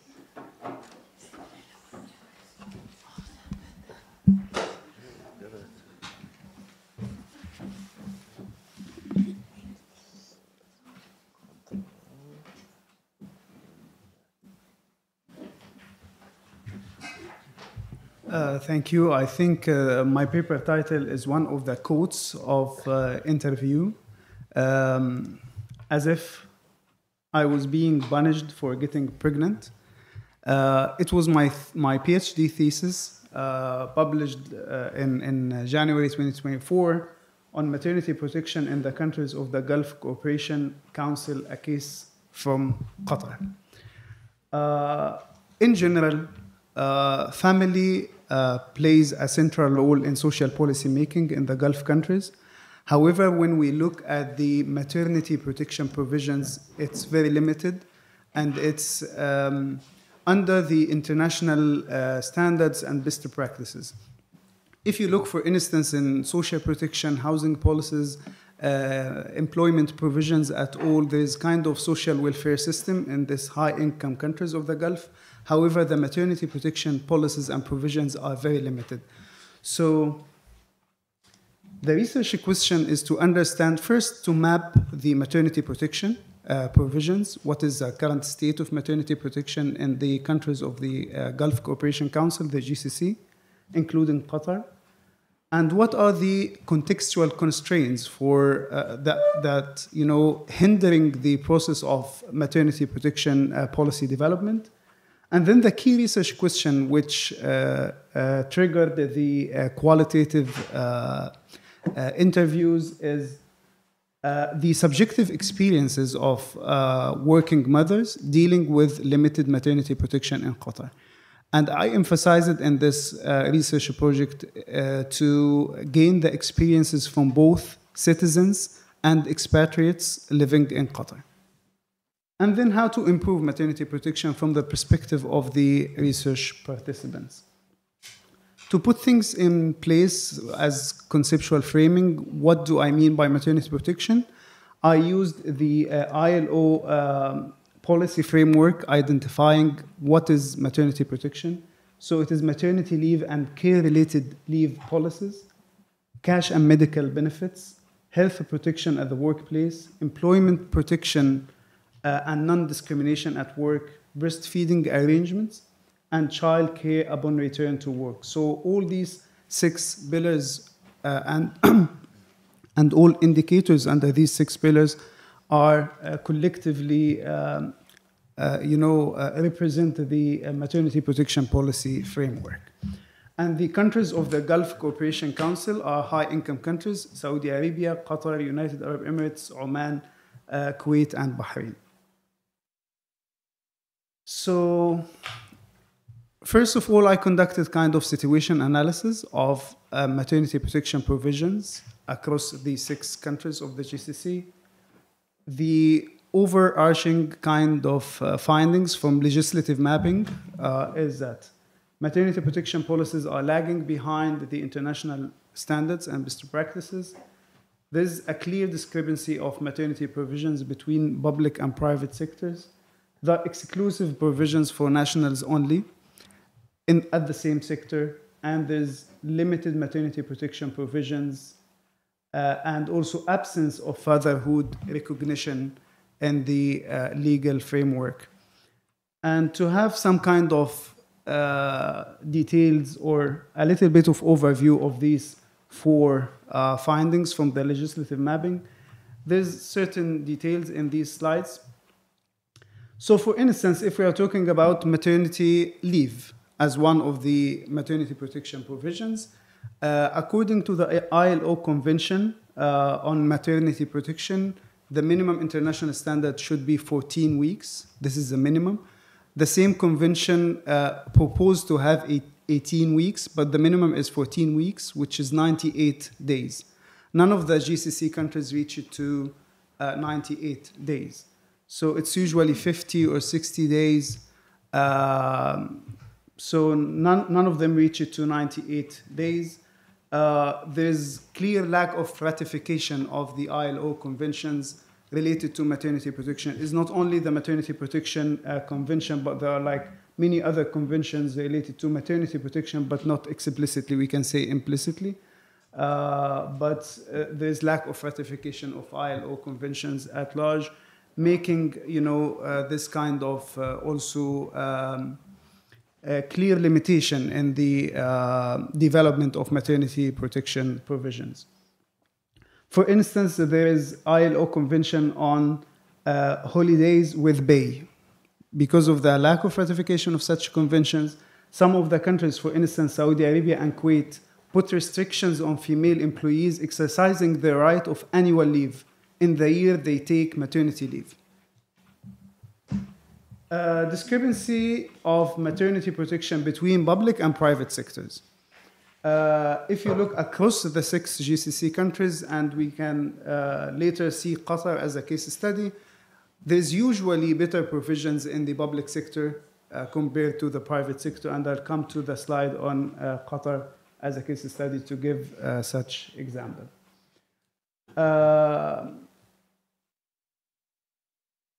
Also, at the same sector, you can find exclusive provisions for nationals only, for citizens only, not for expatriates at the same sector.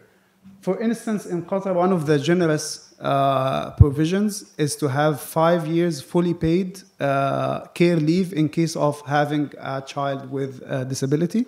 But that's for a Qatari mother working at the public sector. An expatriate mother working at the public sector is not entitled for the same.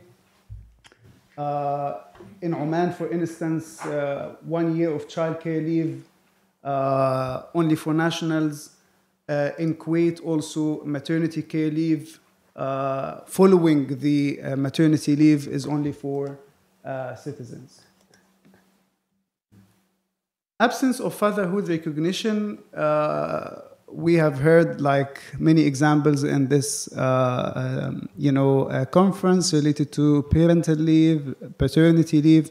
There's no such concept of parental leave across the 6 GCC countries where leave can be divided between fathers and mothers. Is only very limited paternity leave for 3 days. In some private organizations, they have the initiative to extend it to 5 days.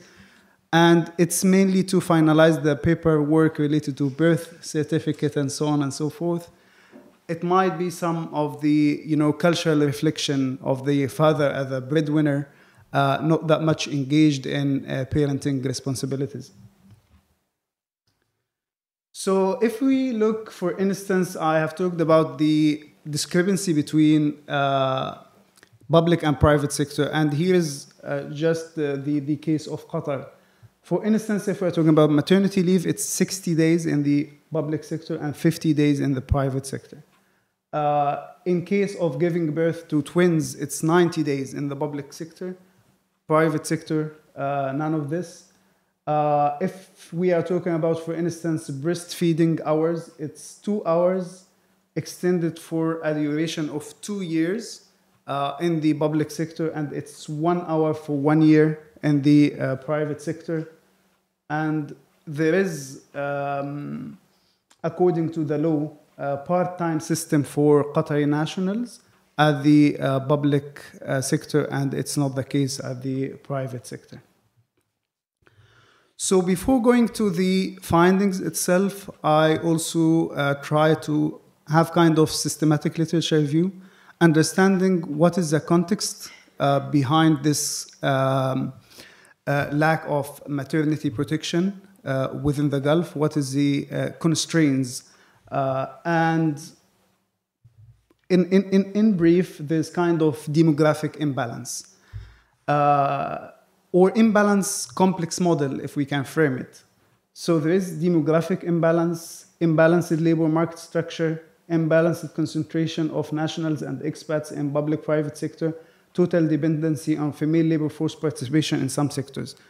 So this gives us an idea, and I'll come to details, but just as a graph, gives us an idea of why there's certain policies provided exclusively for nationals, or why the public sector has better provisions. So let's see. There's kind of demographic imbalance at large at the GCC. In Qatar, for instance, the case I'm studying, the nationals from the total population, the citizens, are only 13%. In United Arab Emirates, it's even more severe. It's 11% the citizens. So the majority of the population are expatriates. It's 86% of the population are expatriates in Qatar. In United Arab Emirates, it's almost 89%. If you look at this imbalance at the labor market structure, it's even more severe. For instance, in case of Qatar, the citizens from the labor force is only 5%, the percentage, while 95% from the overall labor force are expatriates. And also, in general, the expatriates are concentrated more into the public, in the private sector, while nationals are in the private sector. So this kind of concentration of, nationals in the public sector, and this kind of demographic imbalance, it might be justified from policy-making perspective that as a state, I need to provide more protection for the national minority. And also, it is also aligned with strategic objectives of increasing fertility rates among nationals. But from human rights perspective, it cannot be justified because, the same mother in the private sector or in the public sector has to be entitled, the same provisions. But they justify it from this kind of state protection to national minority, if we may. What also contributes to our understanding why better maternity protection policies are hard to attain within the GCC context is the total dependency in some of the sectors on female labor force participation. Let's take, for instance, primary education as one of the sectors. We can see, like in United Arab Emirates, 86% is the female labor force participation. In Kuwait, 90%, and so on and so forth. So, maybe such sectors might be paralyzed if you have better maternity protection, extended the maternity leaves or care-related leaves, and that's also kind of contributing to our understanding of such limitations in policies.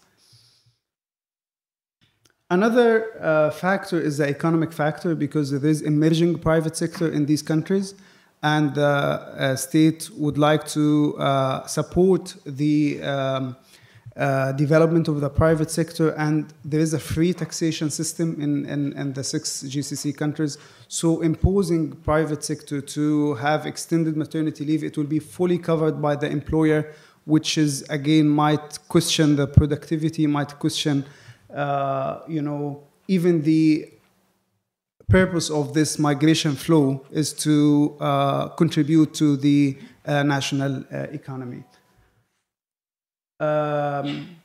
Apart from demographic and economic factors, also there's kind of social and cultural factors contributing to our understanding of why there's limited fatherhood recognition in the overall maternity protection provisions. As I explained, that shared responsibilities is not a common concept. Fathers are mainly looked at as breadwinners, while mothers are looked at as caregivers. It's not the case across the Arab countries. Where I'm from, Egypt, shared responsibility is something very important, but this is more related to the Gulf context. So I did a qualitative project.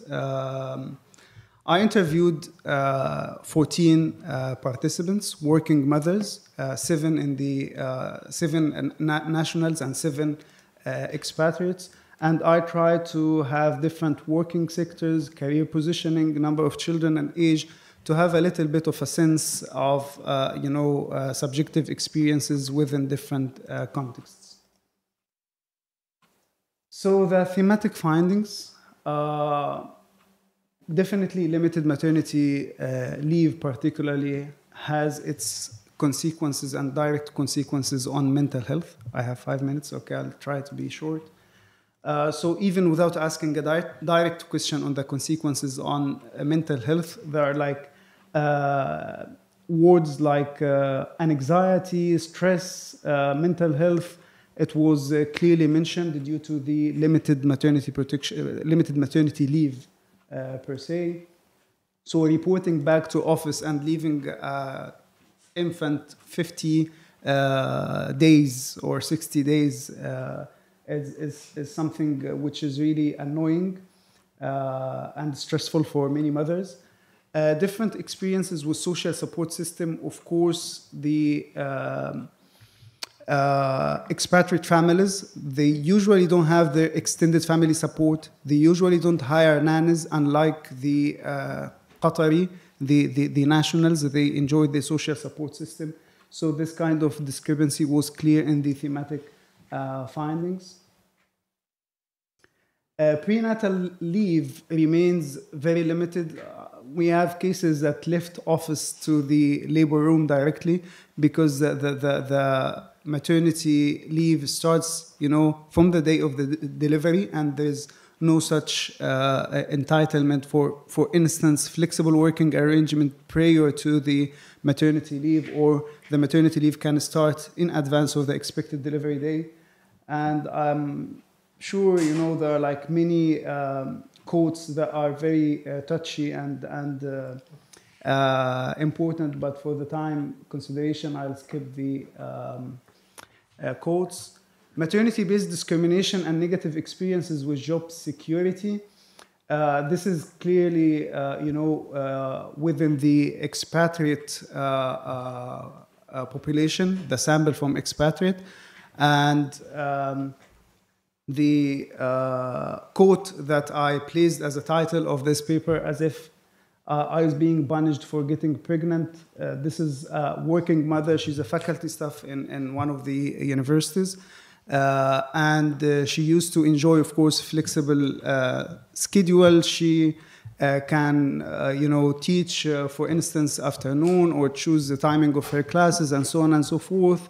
She's an expatriate mother, and when the administration knew that she is pregnant, so they asked her to report to office from 7:30 to 3:30. You have to work full time, and even they told her that we will not renew your contract, and she resigned. So there are also multiple cases of discrimination, but this case, I like the quote a lot, because it's also aligned with motherhood penalty theory, and that's another explanation.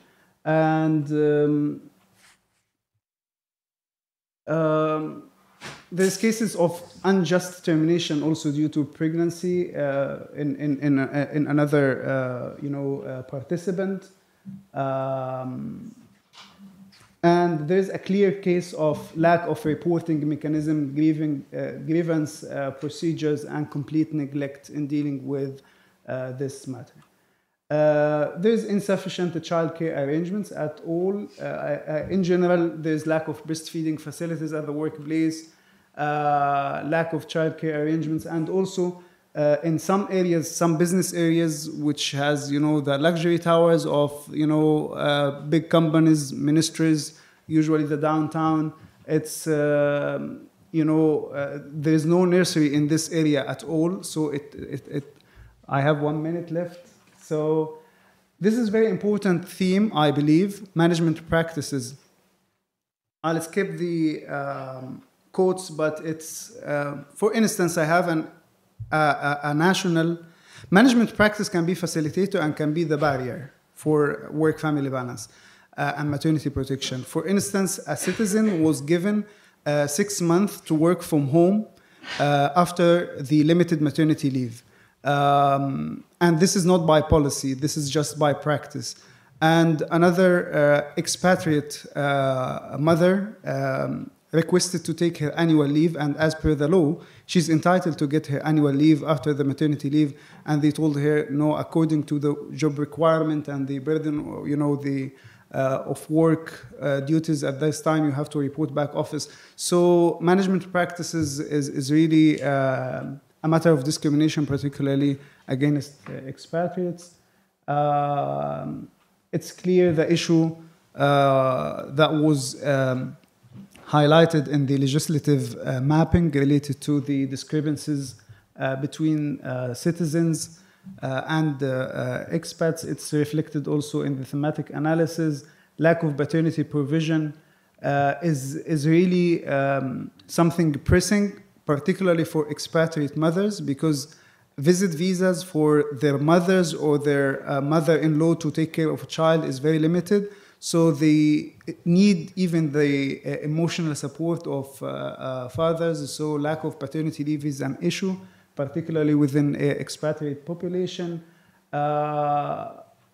Some of the data was collected during the COVID-19, so it's clear that flexible working arrangement, has a positive impact on overall subjective experiences of mothers and their well-being. Last slide, the policy recommendations from the narratives of the interviewees. Extended maternity leave, for sure. Develop the start date of maternity leave, not to be associated with the delivery date, with the option to start the leave earlier than the delivery date. More flexible working arrangements, particularly after maternity leave. Recognize stillbirth in maternity leave, because in case of stillbirth, as if nothing happened, she has to report back to office. Introduce or extend paternity leave at least for 2 weeks. Introduce parental leave because there's no such leave. Reduce working hours for mothers maybe as an option after maternity leave, particularly extend breastfeeding hours and duration. Ensure equality in all maternity protection provisions between nationals and expats.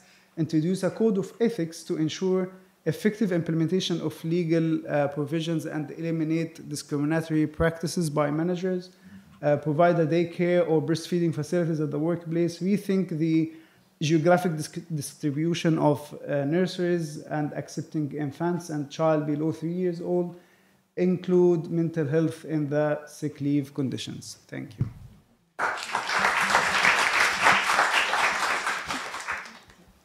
Thank you. Now, time for questions. Do we have? Yes.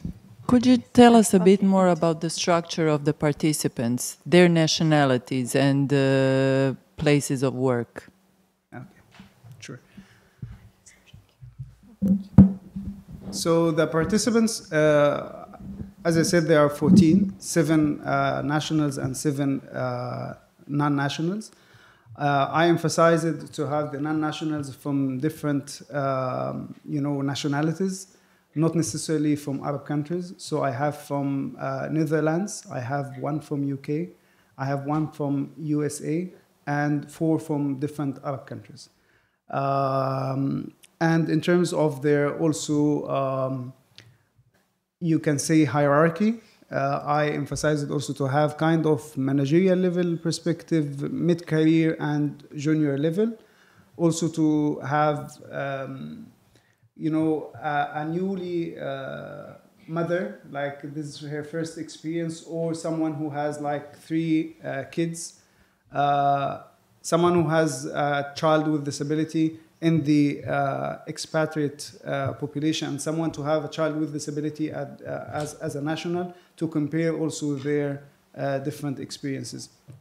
Of course, as a qualitative study, it's limited because there's no such generalization, but I try to have the inclusion-exclusion criteria to gain as much insights as I can.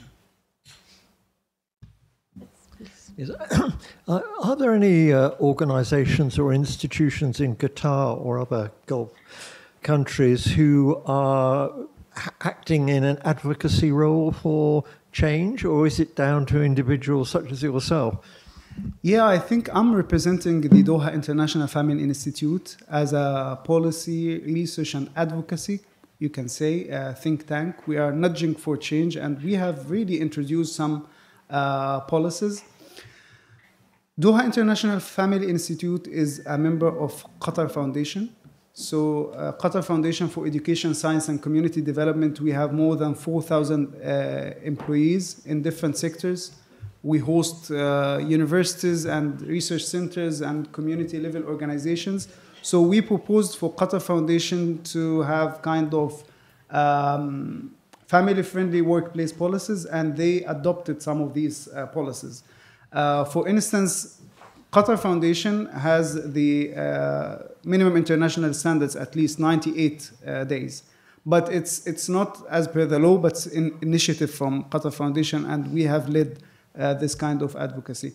And we are now conducting a cost-benefit analysis study to monetize the impact of such policies at Qatar Foundation level, to benchmark this practice for other organizations, because, of course, to convince particularly private sector to adopt such initiatives, you need to talk also in monetization kind of.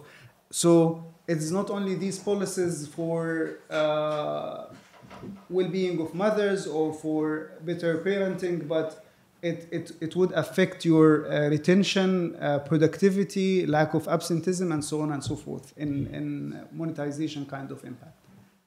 Yeah. Okay. Do we have more questions? Some people, colleagues want to leave. Oh, okay. Thank you. Okay, thank you. Then, and we have the last presenter, Flora. Yeah, and she will talk about father's leave and the negotiation with colleagues at work, I suppose. Yeah, please.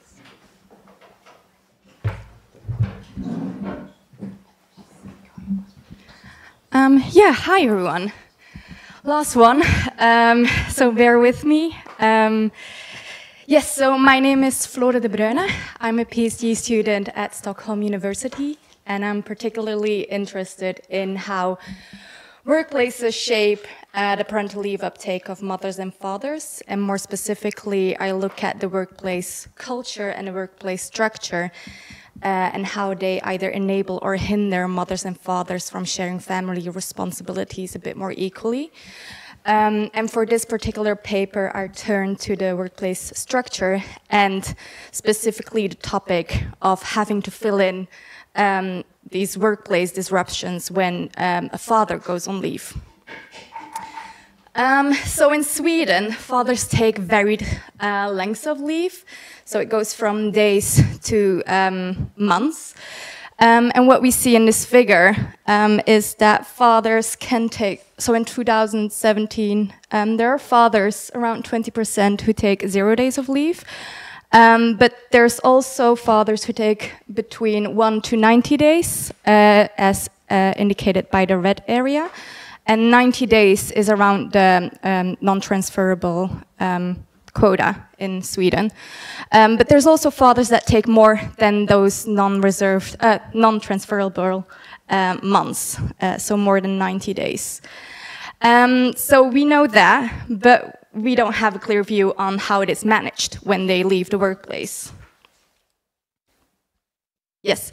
What we do know from qualitative research is that fathers are worried about burdening their colleagues when they take leave, and they're also expected to delegate some of their work onto their colleagues. So, for example, this Swedish father says, before a person goes to the manager and says that he will be on parental leave, he has solved a lot of things before. Who can do what? And then he gives those as suggestions to the manager, because a person knows that they are creating a problem for themselves, the manager, and their colleagues. And another father says, there's an atmosphere here with us. One helps out and wants it to work when someone becomes a parent. It's of course a fun event. They are of course what's most important in our lives. Children, of course you want to help out with that. It's deeply rooted in the company. It's a little unwritten that one steps up for each other. But also in Norway, it's clear that if somebody is off work for a period of time, the others have to do the same amount of work, even if they are short of one man. Once before, a father took leave from the company for a period of time, and then the others had to work extra to cope with the workload. So how do managers view this? There's one study that I found where they interviewed Norwegian managers in the legal and the police sector, and when asked whether they hire a substitute, someone to replace the parent on leave, they said, no, we work with a gap. We've never hired a temp to cover that type of leave. We can't get people from a temping agency or anything. Nobody wants a job like this for 3 months. So what do you do? Well, it gets terribly difficult. It has to be divided between the remaining staff. Processing tasks, processing takes longer, the clear-up rate falls, etc. Yes, so it's clear from the employer's perspective that managing the workflow during an employee's leave involves balancing resources. They could either rely on internal substitutes, so the employees, the colleagues, to cover the burden, or they could hire external substitutes, temporary hires, or they could do nothing at all. Yes, and it's also it's indicated that managers may not hire external substitutes for shorter leaves. We also know from the father's perspective that they take workplace dynamics into account when they go on leave. But the quantitative evidence isn't really there, and I think it would be really interesting to see if what fathers are saying and what managers are indicating is also reflected in the numbers. There's limited quantitative evidence that would point towards positions with fewer internal substitutes that they would take, for example, less child-related sick leave, and this is a paper from the Swedish case as well. Yes, so with this research, I want to contribute to the quantitative part on internal substitution and father's leave uptake, and I ask whether fathers with more potential internal substitutes actually take longer leave. And for this, I use Swedish employer-employee register data, and specifically I used a longitudinal integrated database for health insurance and labor market studies, as that has the labor market component and the parental leave component. My main dependent variable is the parental leave uptake of fathers for the first 3 years after the birth, and my main independent variable is the internal substitutes, which is measured as the amount of coworker a father has that have the same 4-digit occupational code, excluding the father on leave. So it's really how many potential internal substitutes a father has. And to give you an indication of this 4-digit occupation, like to what extent that we can really see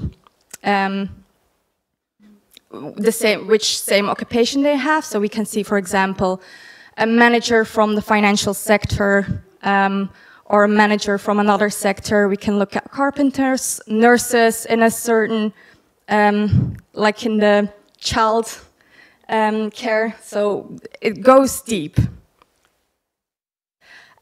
Yes, I use an OLS regression as a main analysis, and then I go in a little bit deeper with an occupational fixed effect, and I also try to tweak out what the role is of the workplace size, because, yes, so I use an interaction effect of that. Yes, so what we see here on this axis is the number of days a father takes, and here we see the internal substitutes of a father, and that is compared to no substitutes at all. So it goes from very few, so 1 to 2 potential internal substitutes, to many, as in 50, more than 50 internal substitutes. Yes, so we see that having more potential internal substitutes compared to having none at all is associated with longer parental leave uptake of fathers. And we can also see that there's, so it increases the more substitutes you have, the longer extra days you take. But there's also a diminishing return of effects as the increase, it decreases. And here even the difference between moderate and many compared to none, there's not really a significant difference between those categories. Yes, but what about the occupations, right?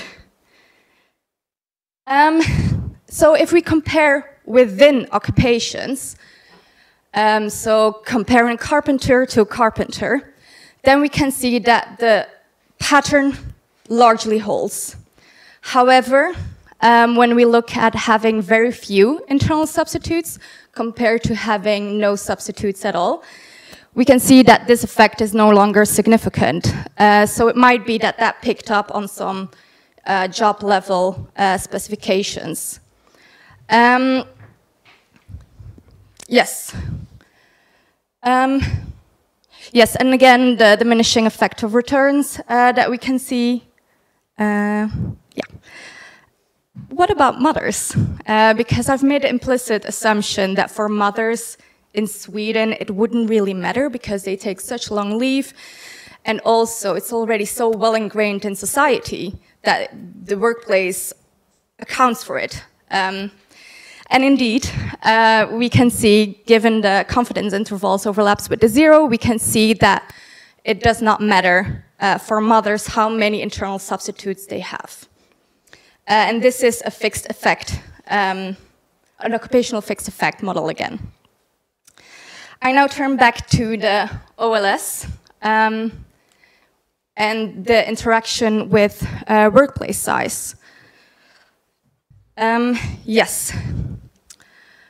This is again for fathers, and we can see again the main pattern for the main results.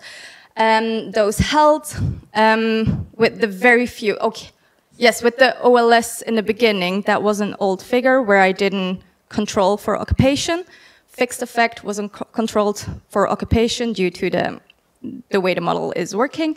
And in this model with interaction, I made this a little later. So here, occupations is controlled for. Hence why you see why very few now isn't significant, while it was in the main analysis. That's the reason. Yes, so the interesting part here is with the interactions. And we see that fathers with very few internal substitutes compared to having no substitutes at all in larger companies will take more parental leave. However, the effect size is very, very small. 1.01 days accounts to like 14 minutes. So socially, we can't really say that it really has a big effect. Yes, so conclusion. I think we can say that potential internal substitutes are important, and as they are associated with father's leave uptake, and that we should take that into account. And of course, my study has some limitations. I have no indicator of flexible leave, which might be relevant because we know that fathers are more tied to the workplace compared to mothers, as they take more flexible leave. So then the amount of colleagues you have might not be necessary because you could do the work yourself. Also, it's an indication of the potential internal substitutes. I have no data on who exactly can fill in for you and who's on sick leave or not, because I work with annual data. And also, sadly, there's no information on external substitutes or the workplace policies, which might be important as well.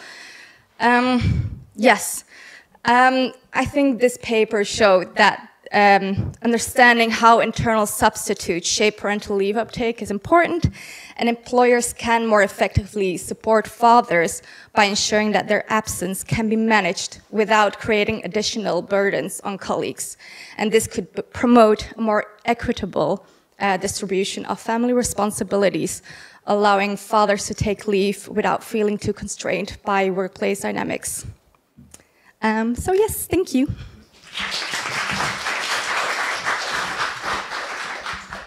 Okay, so we're very good in time. So, yeah, questions, a lot of questions. So, yeah, we can start here, maybe.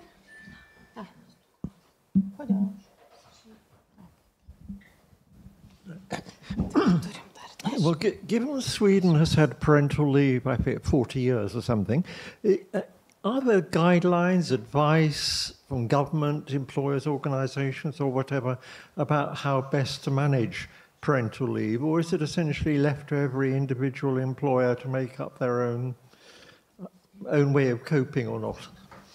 As far as I know, there's not. We know that fathers need to indicate beforehand, several months in advance, whether they will take parental leave or not.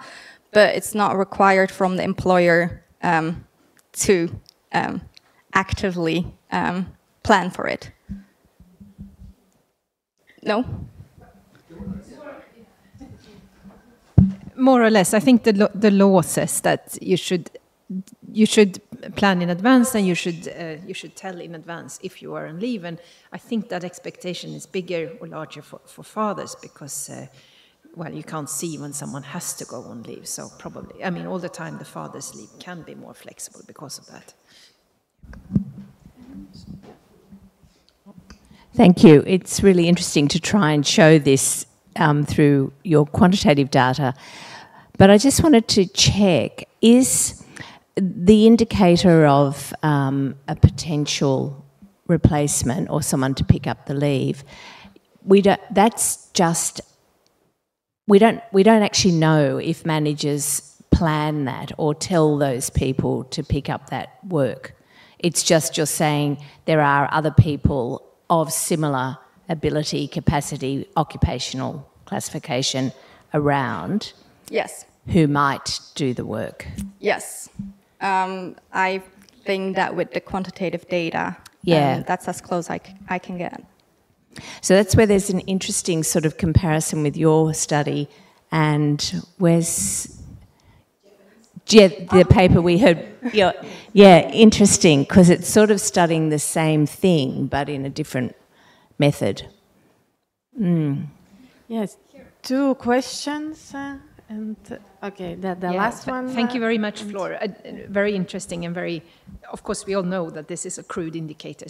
But I'm just thinking that it would be interesting to look at profitable companies, so private companies compared to public sector, because I think the kind of pressure from the employer might be really different.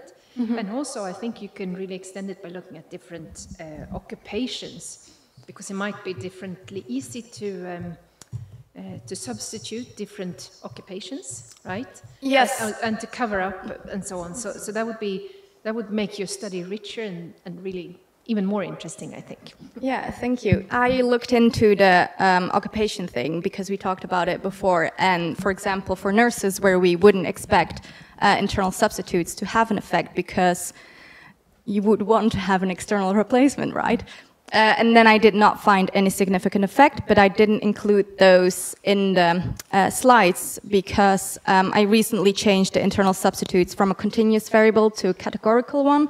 So I didn't have the time to redo those analyses, but I assume it would be the same, yeah. As in with the continuous variable, yeah. Gerlinde Maurer from Austria. I know there are hardly any part-time shares, but I think you have not mentioned it.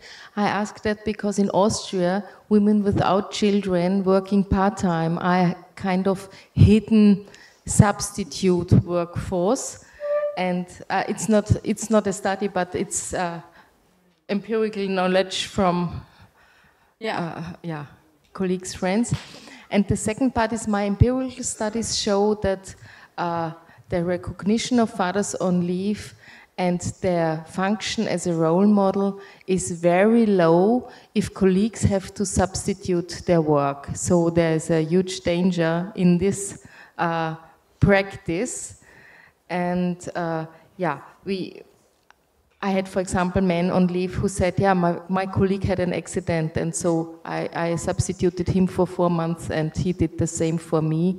Yeah. But it's, as we are working on enhancing parenting leave for all, it's hard to cope with that last presentation, as it shows that there's a lot of things have to still be done to change workplace cultures. Mm-hmm. Thank you. Yeah. So the last comment, and we have an urge to wrap up. Colleagues want to leave, so just shortly. Thank you so much. Very interesting. Thank you. As you know, I'm also working on, but from a very different angle. So I was just wondering if maybe you were considering that this pattern could also be explained by because the discourse is very much here only on the burden of lack of substitutes, and we need to increase the substitutes so fathers can take more leave. And of course that could work in a lot of workplaces, but maybe this variation could also be explained by the degree of individualization, and maybe in some workplaces there could be a high level of substitutability costs. So it really depends if it's really a gift or a burden to be replaced. So I was wondering if in your data it was able, because I know you had the fixed effects by occupation, but it's very different if you are a lawyer in a private firm or a lawyer in a public sector. It would have very different outcome, for instance. So, and there would be a lot of different, if you are a carpenter and you own your own, you're a very small firm, you are actually operating directly on the market, it's very different from working in a very large firm. So it can be a lot of differences that can be very interesting to look into. Do you have the option to do that? I think I do. It builds on a comment from Anne-Sophie. I looked into white collar versus blue collar, high-skilled blue collar, low-skilled blue collar, like the whole division. But I think I did a little bit too much of a fishing expedition. So I got confused, but it's indeed something I really need to look into and find out which exact sector type I want to look into. But yeah, you're completely right. Thank you very much. Thank you.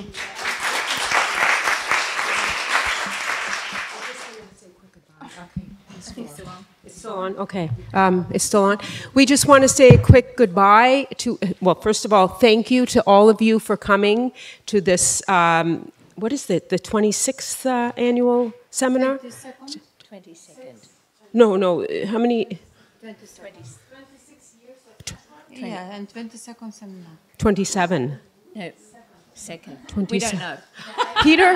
No, 27. Okay, so thank you. No, I think it was the 25th last year. Anyway, we are well into this, going into the second decade. So thank you all for coming. And as Peter has said earlier, the field just keeps getting richer and richer. And so we, again, want to thank Peter and Fred for starting this wonderful network, and Sophia and Margaret and for continuing it. We wish you safe journeys. Thank you, Anthony, for your technical support. Thank you, Ruta, for doing a fabulous job, and to Wilma and everyone on the team. I'm just going to goodbye, and we'll see you in Prague.